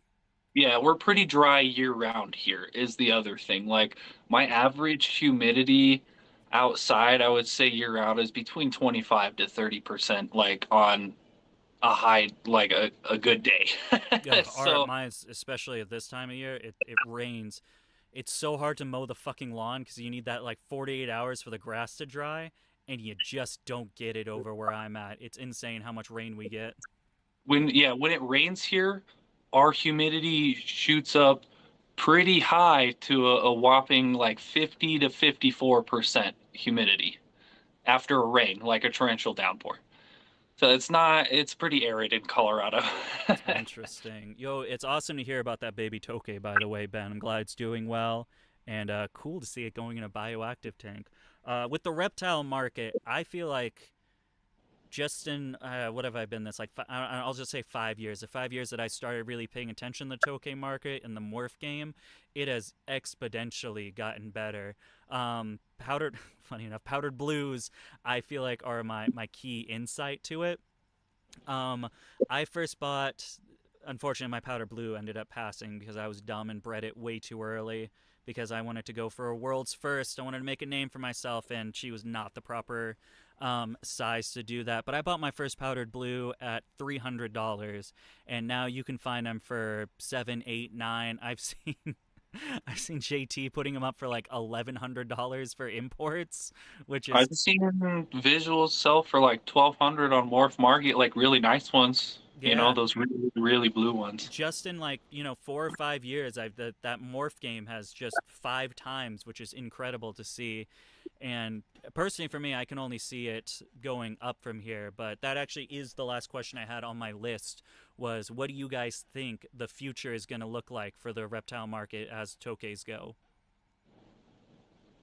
I think it's super promising. I think as the people are coming off of, are branching out of the new Cal stuff, Yeah. I think Tokay's is a good contender to kind of take its place. It's not a super hard animal to care for. Comes in a variety of colors. And I think once we figure out more of the genetics, and it's more like, before it was just like you were just stuck with. It really was just patternless and maybe green co-dominant or It was whatever. reduced and patternless. That's all I Right? saw. Right. Yeah. And then now we have so many different options. I mean, and if we can really just figure out this whole granite pie, The whatever, grant I'm telling you, like that if going Josh to, really gets that going and it's promising, that is yeah. going to change the game. Visual, ready, consistently bred and produced granite and pies, man. That's gonna skyrocket. Everyone wants the fucking granite Tokay, and I always say, I was like, I can't captive breed it. I don't know. Exactly. Yeah. So I think it looks good.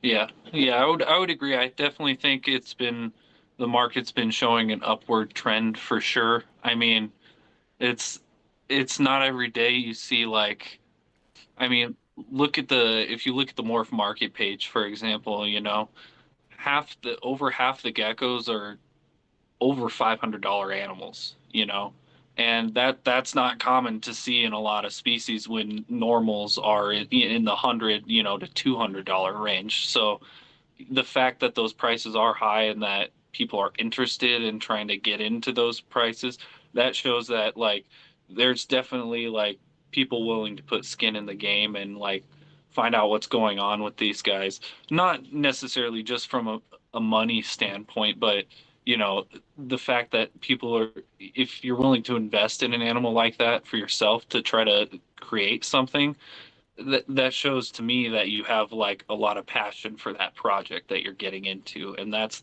what we need, you know. So I definitely think it looks really good. Yeah, and I think like even when the time like well, you know, we were talking before like how it was Josh started way before us, but like in the last 2 3 years, there's been a couple of new people that have been coming on, and that good people, right?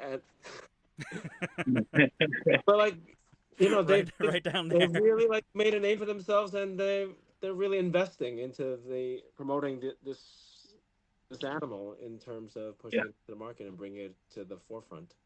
I Yeah. seem to be a little controversial with the I think I'm on really good terms with about 90% of Tokay breeders. There's like one or two that don't like me. There's one in particular that really doesn't like me because I do the YouTube with it and everything. But I do think overall, maybe not back then, but so much. But I think especially as we've evolved, everything that we do over here, I've made somewhat of a positive impact and got the popularity up for Tokay geckos. Definitely. I want to say my aspiration for Logan is immense, brother. I bring Um, your story up quite a bit on how yeah. there was just this guy asking about his normal geckos if they're morphs, and next thing you know, man, this guy, he put the work in, he put the money in, and now he's far surpassed me when it comes to the morph game and what you're producing. World's No, USA dude. first Diablo, man. I mean, that is incredible. It, I got lucky with Diablo, you know, like Hey! it's Don't prove that man right. hey, you know, well, you know, not like that, but you know, just as far as like when I produced it, you know, like the fact that I had a very good friend who worked with Diablo overseas, who actually brought in one of his hets that, and he gifted her to me, you know, that jumped me ahead definitely a year or two. So I got to give credit to where credit's due. I mean, Jeff Jordan, he's a homie. You know, he gave me my girl Link, and she'll be with me forever. She produced my first Diablo girls, so it was really really cool. And the lucky part is that one, it was actually Diablo that he was working with, and two, that those two separate strains of Diablo were compatible. You know, so like that for me was like winning the Tokay genetics lottery. So I couldn't imagine the excitement you felt when you that bait because they look even as fresh hatchlings, they look completely different from what you would see with a regular baby. I always tell people because it's mostly, especially when I get these normals. I just got one recently where it was a bit of a lighter colored baby, and I'm pretty sure they were kind of nudging towards like, is this albino? I'm like, brother, you got to give that thing 6 months. You got to get it to at least where the tail's not striped anymore because these things change so dramatically. But even as a baby, the Diablo looks so much different from your regular one. the eyes were so it was so cool. Yeah, I'll tell a little bit about like what discovering it. So I was waiting on the eggs. It was they were at about 4 months, so I knew they were getting really close because mine typically hatch at the 4 month mark. And I was just walking in, and I see a little bit of movement out of the corner of my eye, and I just see like black circles out of the corner of my eye, and I look away for a second because I was like, No no way. way. And then I just slowly peek back, and there's two solid black eyes staring back at me. And I jumped up, I grabbed my phone, I'm like, holy shit, holy, just running through my house, like, oh my God, I did it, you know, like literally, I was actually crying. Like that was my biggest achievement to date, you know, like the caramels are a pretty close second, but the Diablos, like, I will never forget that experience as long as that's the first morph I've ever hatched as well. So it was like Oh a my double god. memory. Yeah, can you believe that first morph I ever hatched, like, if breeding any reptile was a Diablo Tokay gecko? That's So, incredible. Now I your name's cemented on there, and I make sure that morph guide. I got Josh and Denise down for that USA Candy Dot, and I got you down for the USA Diablo. So you'll be known as the Diablo guy, which is really cool. thank you. Make sure you get Jimmy for blueberries, because I that is haven't done him. the blue. I didn't know blueberries were here until 2 hours ago. That's actually, like, honestly, I've been wanting to say that's a truly incredible achievement, dude. I'm stoked for you on that, for real. Yeah, Thank I you. definitely. I'll have to pick your brain a little bit. I like going to the specific breeders on who specialize. So with Denise, it was the Granite. For you, it was Diablo, so on and so forth. Josh was Platinum. I'd love to pick your brain a little bit in the Instagram chats to see like what defines a blueberry. Oh yeah. They're cool. They're cool. Well, heck yeah. Yeah, someone actually asked in chat if anyone's working with blueberry, and I'm like, Jimmy is, but I don't think he's selling any. Yeah. No.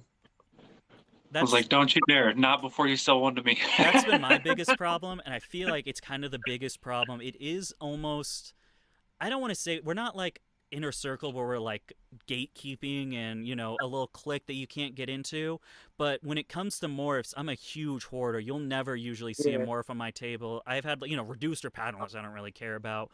But any, like, no one really knows what I'm working with unless they see the YouTube and the Instagram, because I don't take them to shows at all. I hoard all of them to myself. And it's usually, oh, my lights just went off. It's usually when it comes to like friends, I do like trades, or I'm buying stuff that Josh has never listed, that Logan's never listed yet. And that really seems to be when a lot of people ask, where do you get the Tokay morphs? I'm like, start talking to the Tokay people. We're good people. We're not like the ball python community. We don't gatekeep. Everyone's super friendly. Get some conversations going. Find a species of, or not species, but a morph that you like, and start talking to that guy. And once you get buddy to buddy with them, you can kind of start asking, when will you expect this? Put me on, not like a list or something, but, you know, keep me in mind when you have some babies that you want to let go of.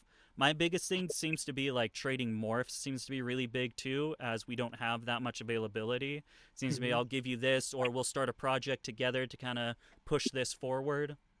Yeah. Yeah, definitely. And my whole thing too is like, if somebody comes to me, you know, like interested in that morph, and they show interest in breeding that morph, I am so much more likely to work with that person, You have a because deal, you yeah. have passion for what I'm working with. You know, if you think it's just as cool as I do, I think that is so cool, because like you know, it's a small circle, you know, like I think my stuff's cool, but you know, like, it's in my daily life, it's just me, you know, I'm the random gecko guy walking around. I'm like, hey, look at my cool gecko, and everybody's like, yeah, who gives a shit, you know? So when No one somebody does, understands. They're like, look at this cool gecko that's literally worth $5,000, and everyone's like, what the fuck? What? Like, no one understands what went into the Diablo. And I swear, you know, I don't necessarily, I don't think I brushed Diablo off, but I was like, okay, it's yellow candy dot basically, right? No. As soon as I unboxed that one from Josh, I was like, oh, this is my new favorite morph. This surpassed candy for me. This thing is just cool. incredible. Yeah, I'm definitely biased for sure, but yeah, I love how different they look up fired up versus fired Fired down. down. That nice lavender, weird purpley color they get with the bright yellow, and then the The jet jet black with, black, like, dude. You can't see a no, pupil in there. It's incredible. it's so good. It's so good. Great potential. I mean, look at what happened with those little ghouls. You know, the super red Oh my Diablos. god. It's Holy incredible how crap! different, because it's that I did not think that when you think of, you know, you put Diablo to super red, you know, it's gonna look like a red gecko with yellow spots potentially. No, it evolved it, as I like to call it. It made Yeah, like something totally different. totally. And that's the exciting part. Like, that's what's going to crank the market up to a 10, is when we start getting these two gene combinations out. I mean, that that first one shows like the potential. Oh Like, yeah, what's that's the my tip of God, what we can do. blueberry Diablo, blueberry albino, Yeah. Diablo platinum. I mean, even Diablo reduced pattern, what I'm going for now, who knows what that could That's look it's gonna like. be a I cool mean, looking gecko. if that's like a solid purple animal with black eyes, that's what I want. But we'll see. We'll see. Yeah, I think I'll call that one antimatter if I get that first. I remember actually before, because I didn't say my piece about the future, but it's pretty much been said by these two guys. Before, while I talk about this and my little end piece for it, if you guys have questions that you want to ask me, Jimmy, Logan, put it down right now, and as soon as I'm done, we can start answering those questions, and then we can head on out because it's been we're almost at 3 hours. It's crazy. It's been that long already. Really? Yeah, Oh my God. we're like I didn't. six I thought minutes it'd been off. like an hour and a half or two. You know. No, it's That's been a bit. So my thing, I kind of take it from both of you guys. I think the market's definitely. I think we're going on the up. I think this is something that if you are interested in genetic mutations and starting, what would be quote unquote an investment reptile, Tokays are on the ground floor that are only going to go up. Something you said, Jimmy, with the New Cal game, as it becomes more and more saturated and people want to start branching out. I've already seen the the big New Caledonian guys, the crested dudes. I've seen them starting to buy Tokays. I've seen them making that realization that we've all made. They're not the junkyard animal. They're actually a really cool species to keep. And then it starts snowballing from there. They start getting the morphs. Then the other New Cals see it, and that just kind of like brings more and more people here. And to Logan's point as well, I really think the next 5 years, because we already have a lot of, Denise and Josh have been working on a lot of stuff. You, Logan, you're working on a lot of stuff. Jimmy, you've got some stuff. But when it comes to those combos, we're starting to get visual hets. So the next, 2-5 years when these double visuals start coming out, and people start seeing like how sick you can really make a Tokay gecko, I think that's when I don't think the Tokay will ever be ball python, crested gecko. It'll still stay relatively niche, simply because of the attitude problem, whatever you want to call it. It's not a Hannibal pet that's gonna cut your availability or your demographic from the pet keepers mostly. But personally, for me, I'm a display guy. I don't need to hold a reptile. I don't really have much interest in holding and socializing a reptile.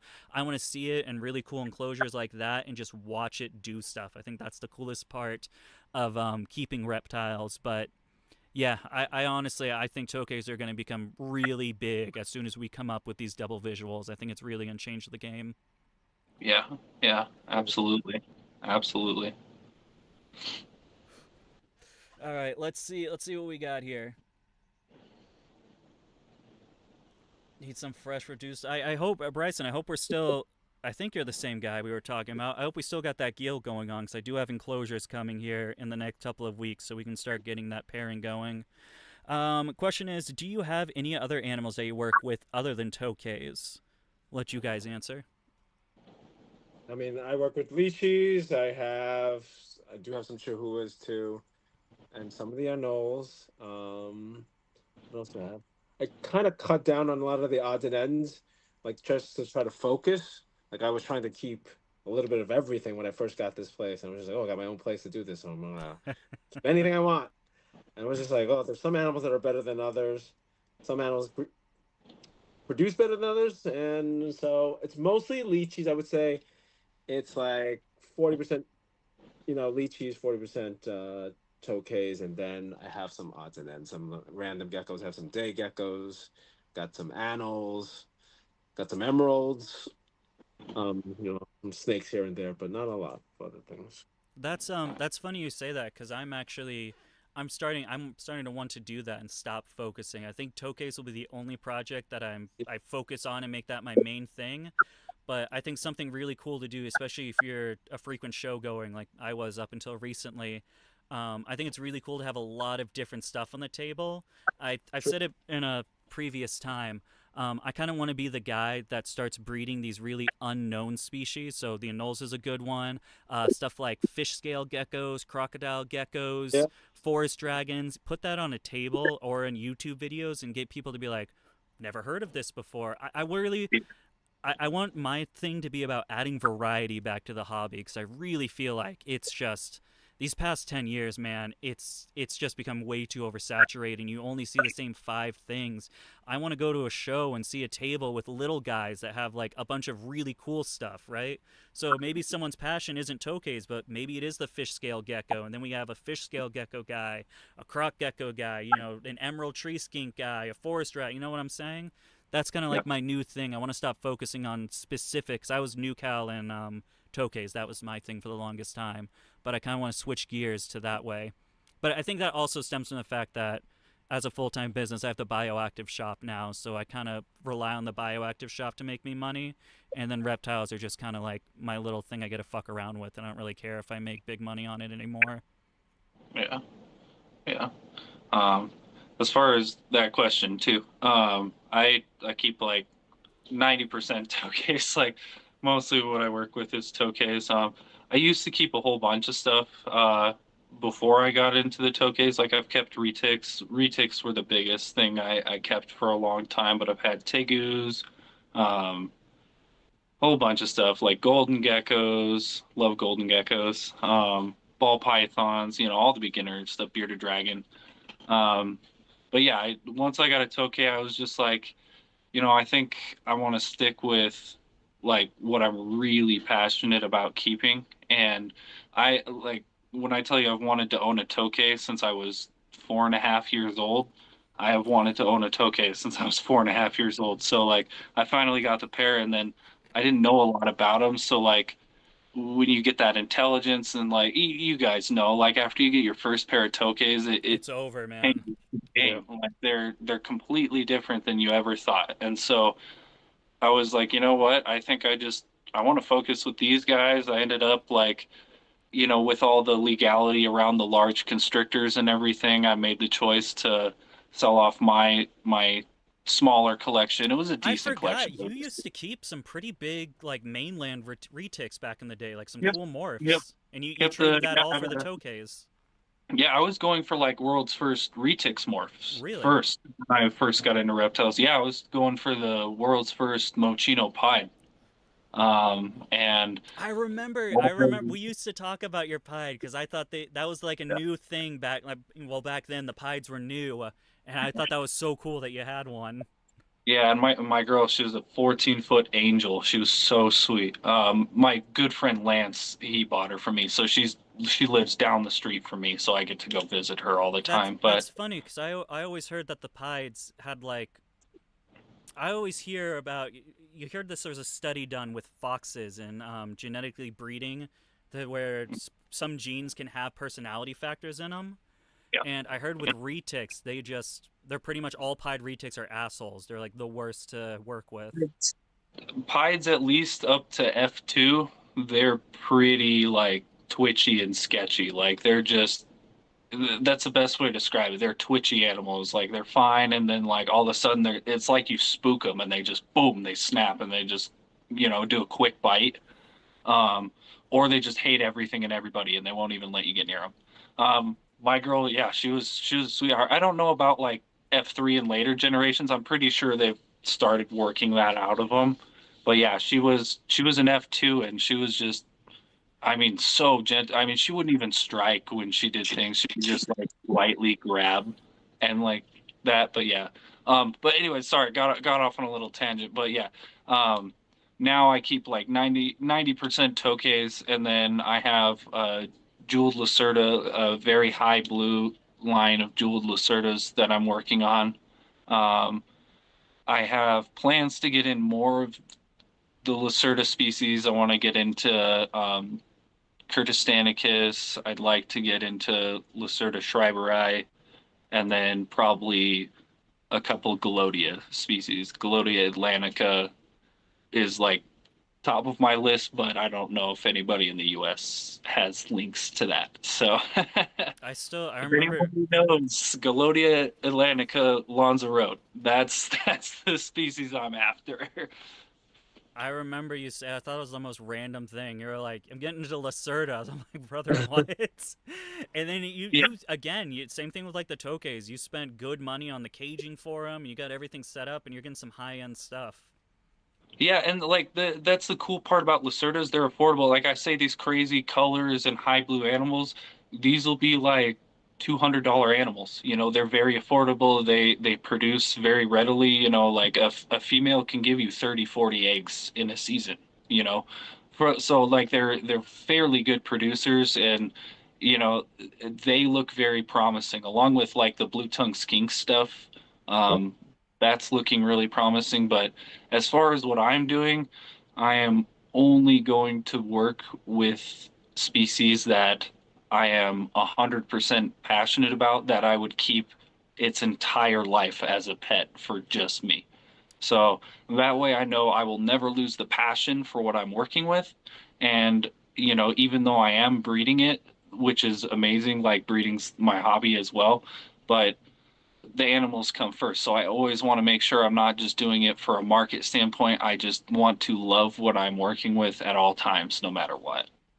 It's super interesting. I talked about this earlier and how like my philosophy has changed, and I definitely I agree with you with that. Is that you need to have 100% in passion, and that's like only the stuff I want to work with. I've definitely lost my passion with the cresteds, and I started focusing. I wanted to be like the big breeder. That was my dream for years, is to be the nerd, the Barchek, the Cabelica, and as I'm starting to like hit those numbers, I've realized I actually don't want to do this, and this makes me actually very sad to be producing at this number.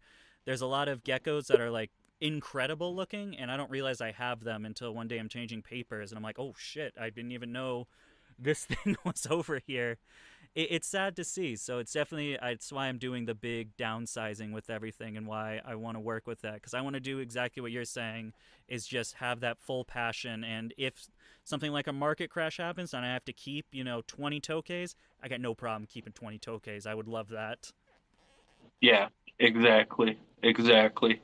And that's why I grinded so hard for everything too, is like worst case scenario, like yeah, I have a large breeding operation, but I've tried to fund that like on a, like, sorry to get into financial stuff, but like on a zero debt basis, so like they can all be kept in a pet manner. Like I am in no way dependent on selling any animals for my collection. Yes, space comes into a factor at a certain point, but as far as like I need to make massive sales to, you know, keep this collection alive or things are gonna fall apart.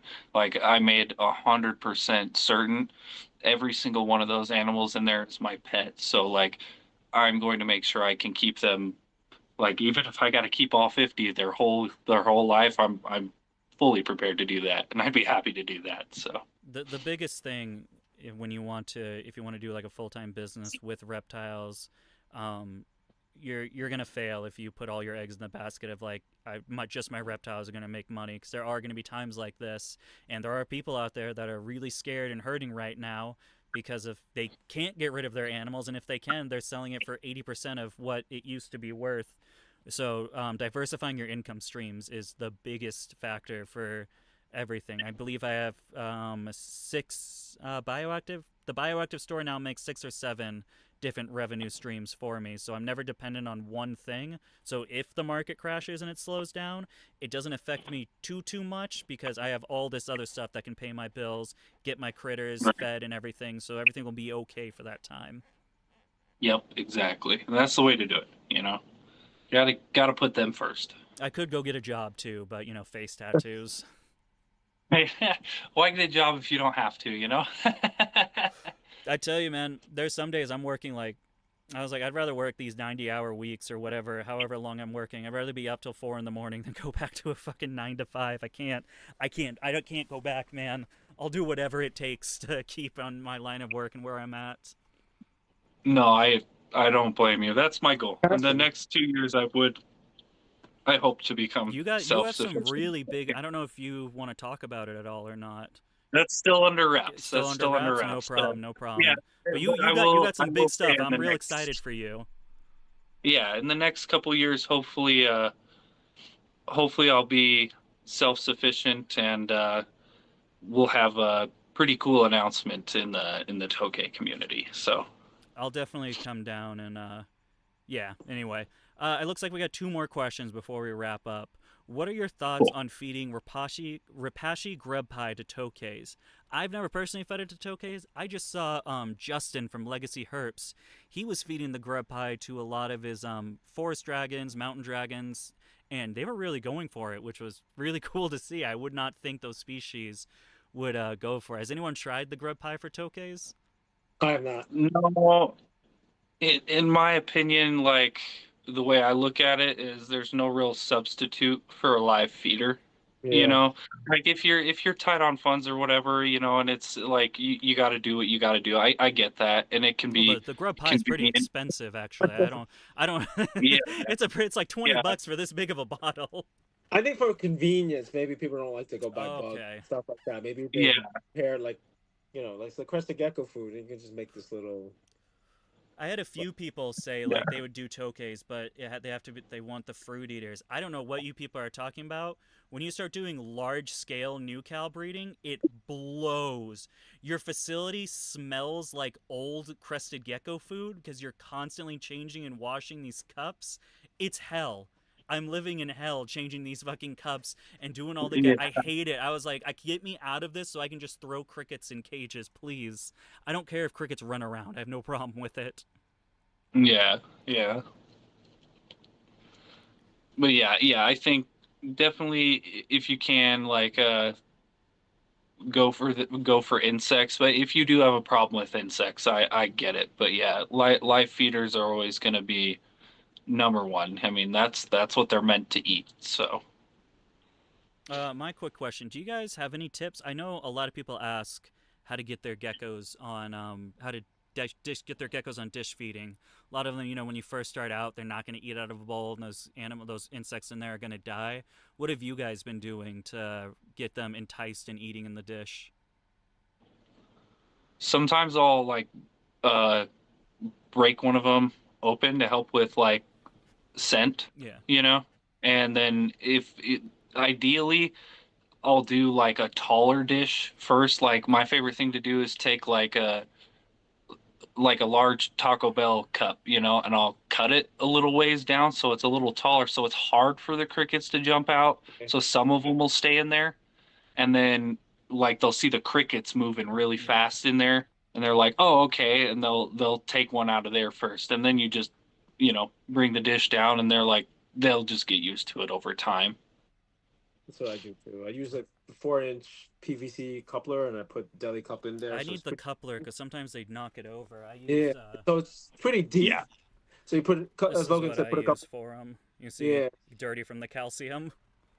Put that in, and then put some crickets in, and then that gets them used to picking things off of a dish. Once they're used to the dish, it's really a matter of if they like that kind of bug or not, right? Because I have tokays do not touch dubias at all. I can't yeah. get mine on dubias. I can get mine on red runners because of how fast they are, but I Mm. can't get them on dubias. Mine's the same thing. I throw crickets in the dish. I find that they don't all jump out. There'll be a good Yeah. number of them that'll just kind of stay and crawl around with the super worms. Yep.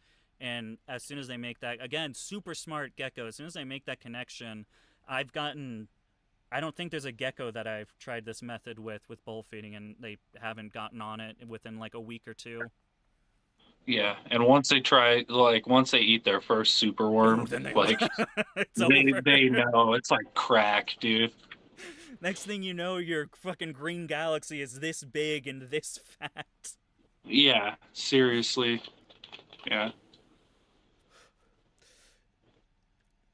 All right, last question for today. These are interesting questions, and not like just the regular ones. What are your opinions on dwarfism in tokays? I have a female on the smaller side that should be around 5 years of age and only about 6 inches head to tail, with a short snout. I've never had this with Tokay geckos. However, I recently hatched out a gargoyle gecko that I personally believe has dwarfism. He is around 5 or 6 months old, so it looks like around the same age as I just said. Oh no, I'm sorry, 5 years. That 6 months and 5 years is a large difference. But yeah, he is 6 months old, and he's around the size of a 2-week-old garg. He eats. I have him on crickets. have him on the gecko food and just does not grow. He's this beautiful gecko. I don't know what to do with him. I can't sell him because it's just weird, and I don't know I don't know. Maybe I'll just be a pet that I'll put in a nice enclosure, but just a weird guy. But what are your guys' thoughts on dwarfism? Maybe not even necessarily on Tokays, but in reptiles in general. I mean, theoretically, I'm assuming it must exist. It exists in almost every species. So I'm assuming it must exist. I don't know about dwarfism. I do know that there used to be on the forums. They used to, or some of the people used to post like these pictures. I don't know if they're fake pictures or not, but these extra large tokay geckos. Do you Giant. wait? I'm sorry. Do you guys remember the So Savannah monitor that the Indo people put in a Tokay costume and it went viral? yeah, Yeah. yeah. I actually I have a dwarf Tokay gecko. Oh no Oh. I shit! produced it.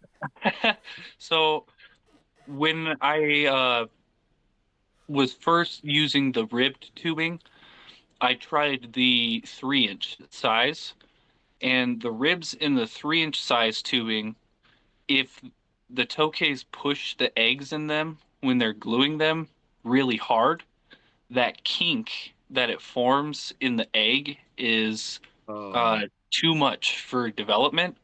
So her name's Pikachu. It's a female, but she was born small and her tail is kinked like a zigzag. She's now, I want to say she's close to 2 years old, and she's that big, head to toe, like maybe 6 inches, maybe.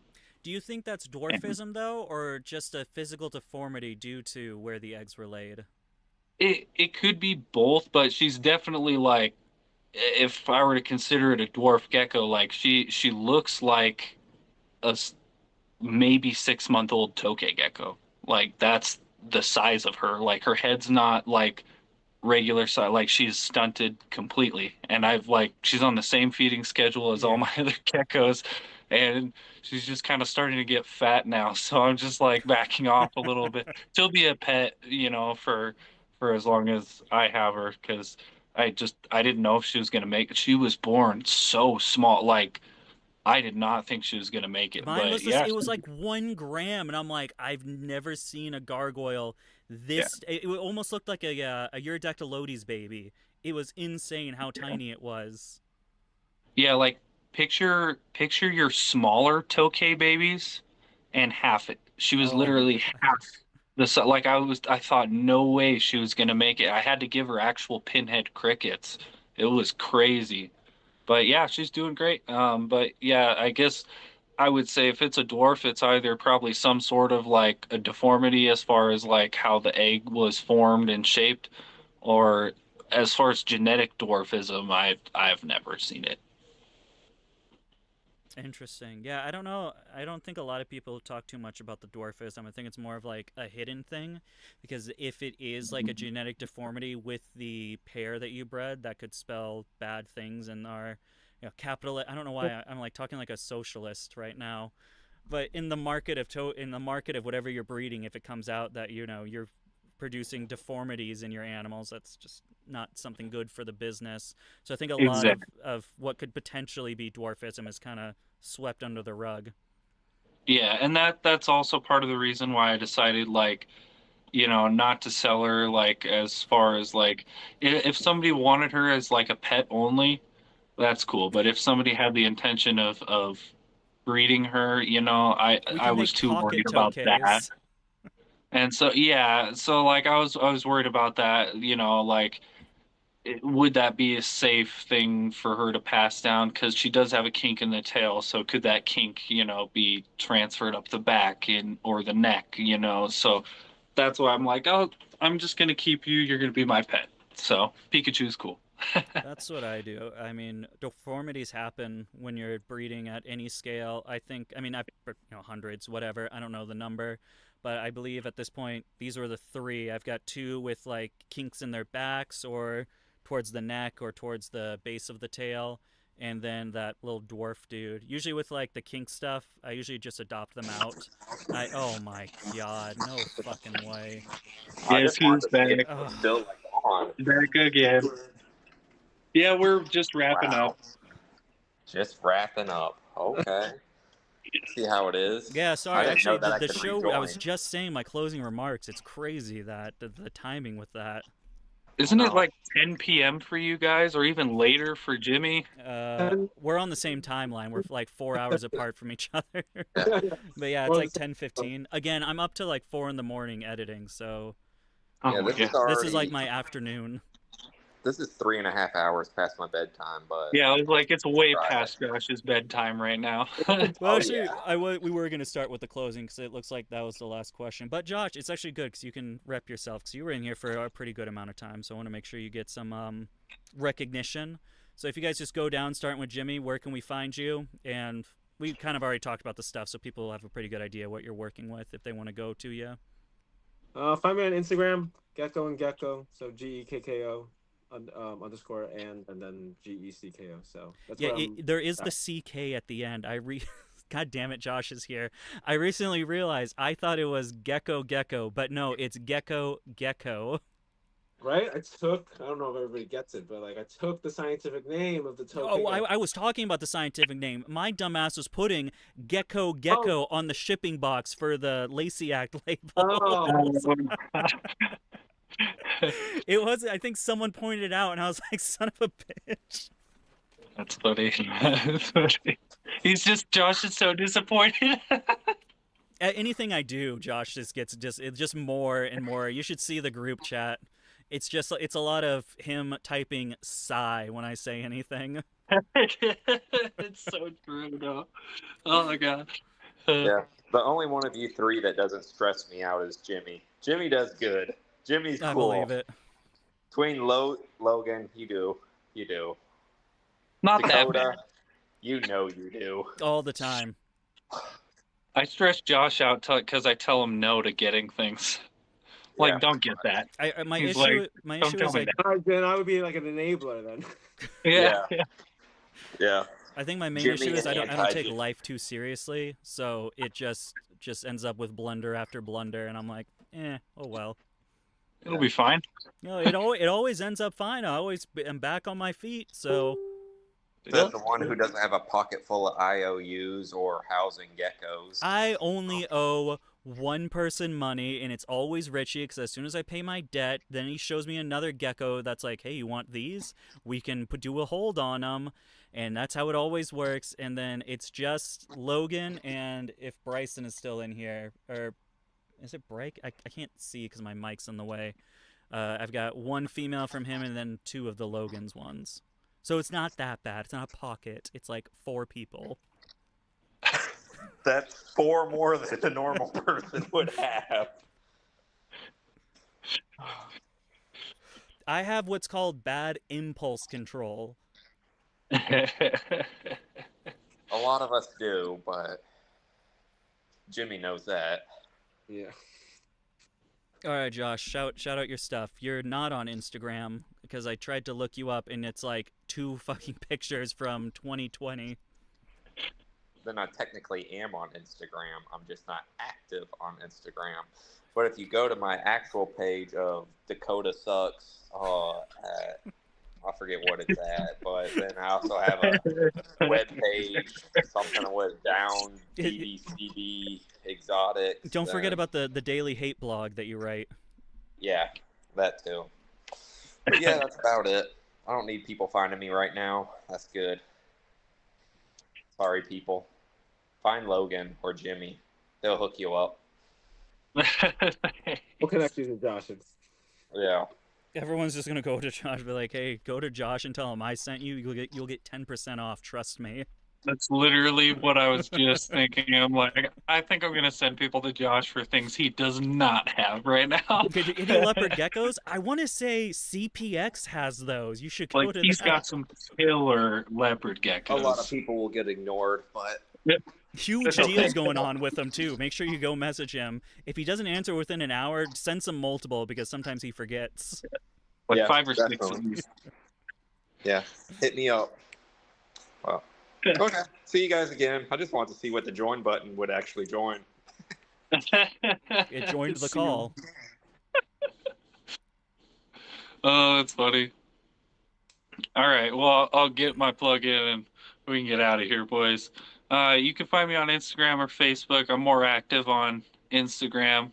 You can find me at M95 Genetics, just all one word. And yeah. Cool. Awesome, All right. guys. All right, folks. We're going to be wrapping it up there. As always, with the guests, I'm going to keep this stream on so people can watch it after, because I think some great knowledge was put into this.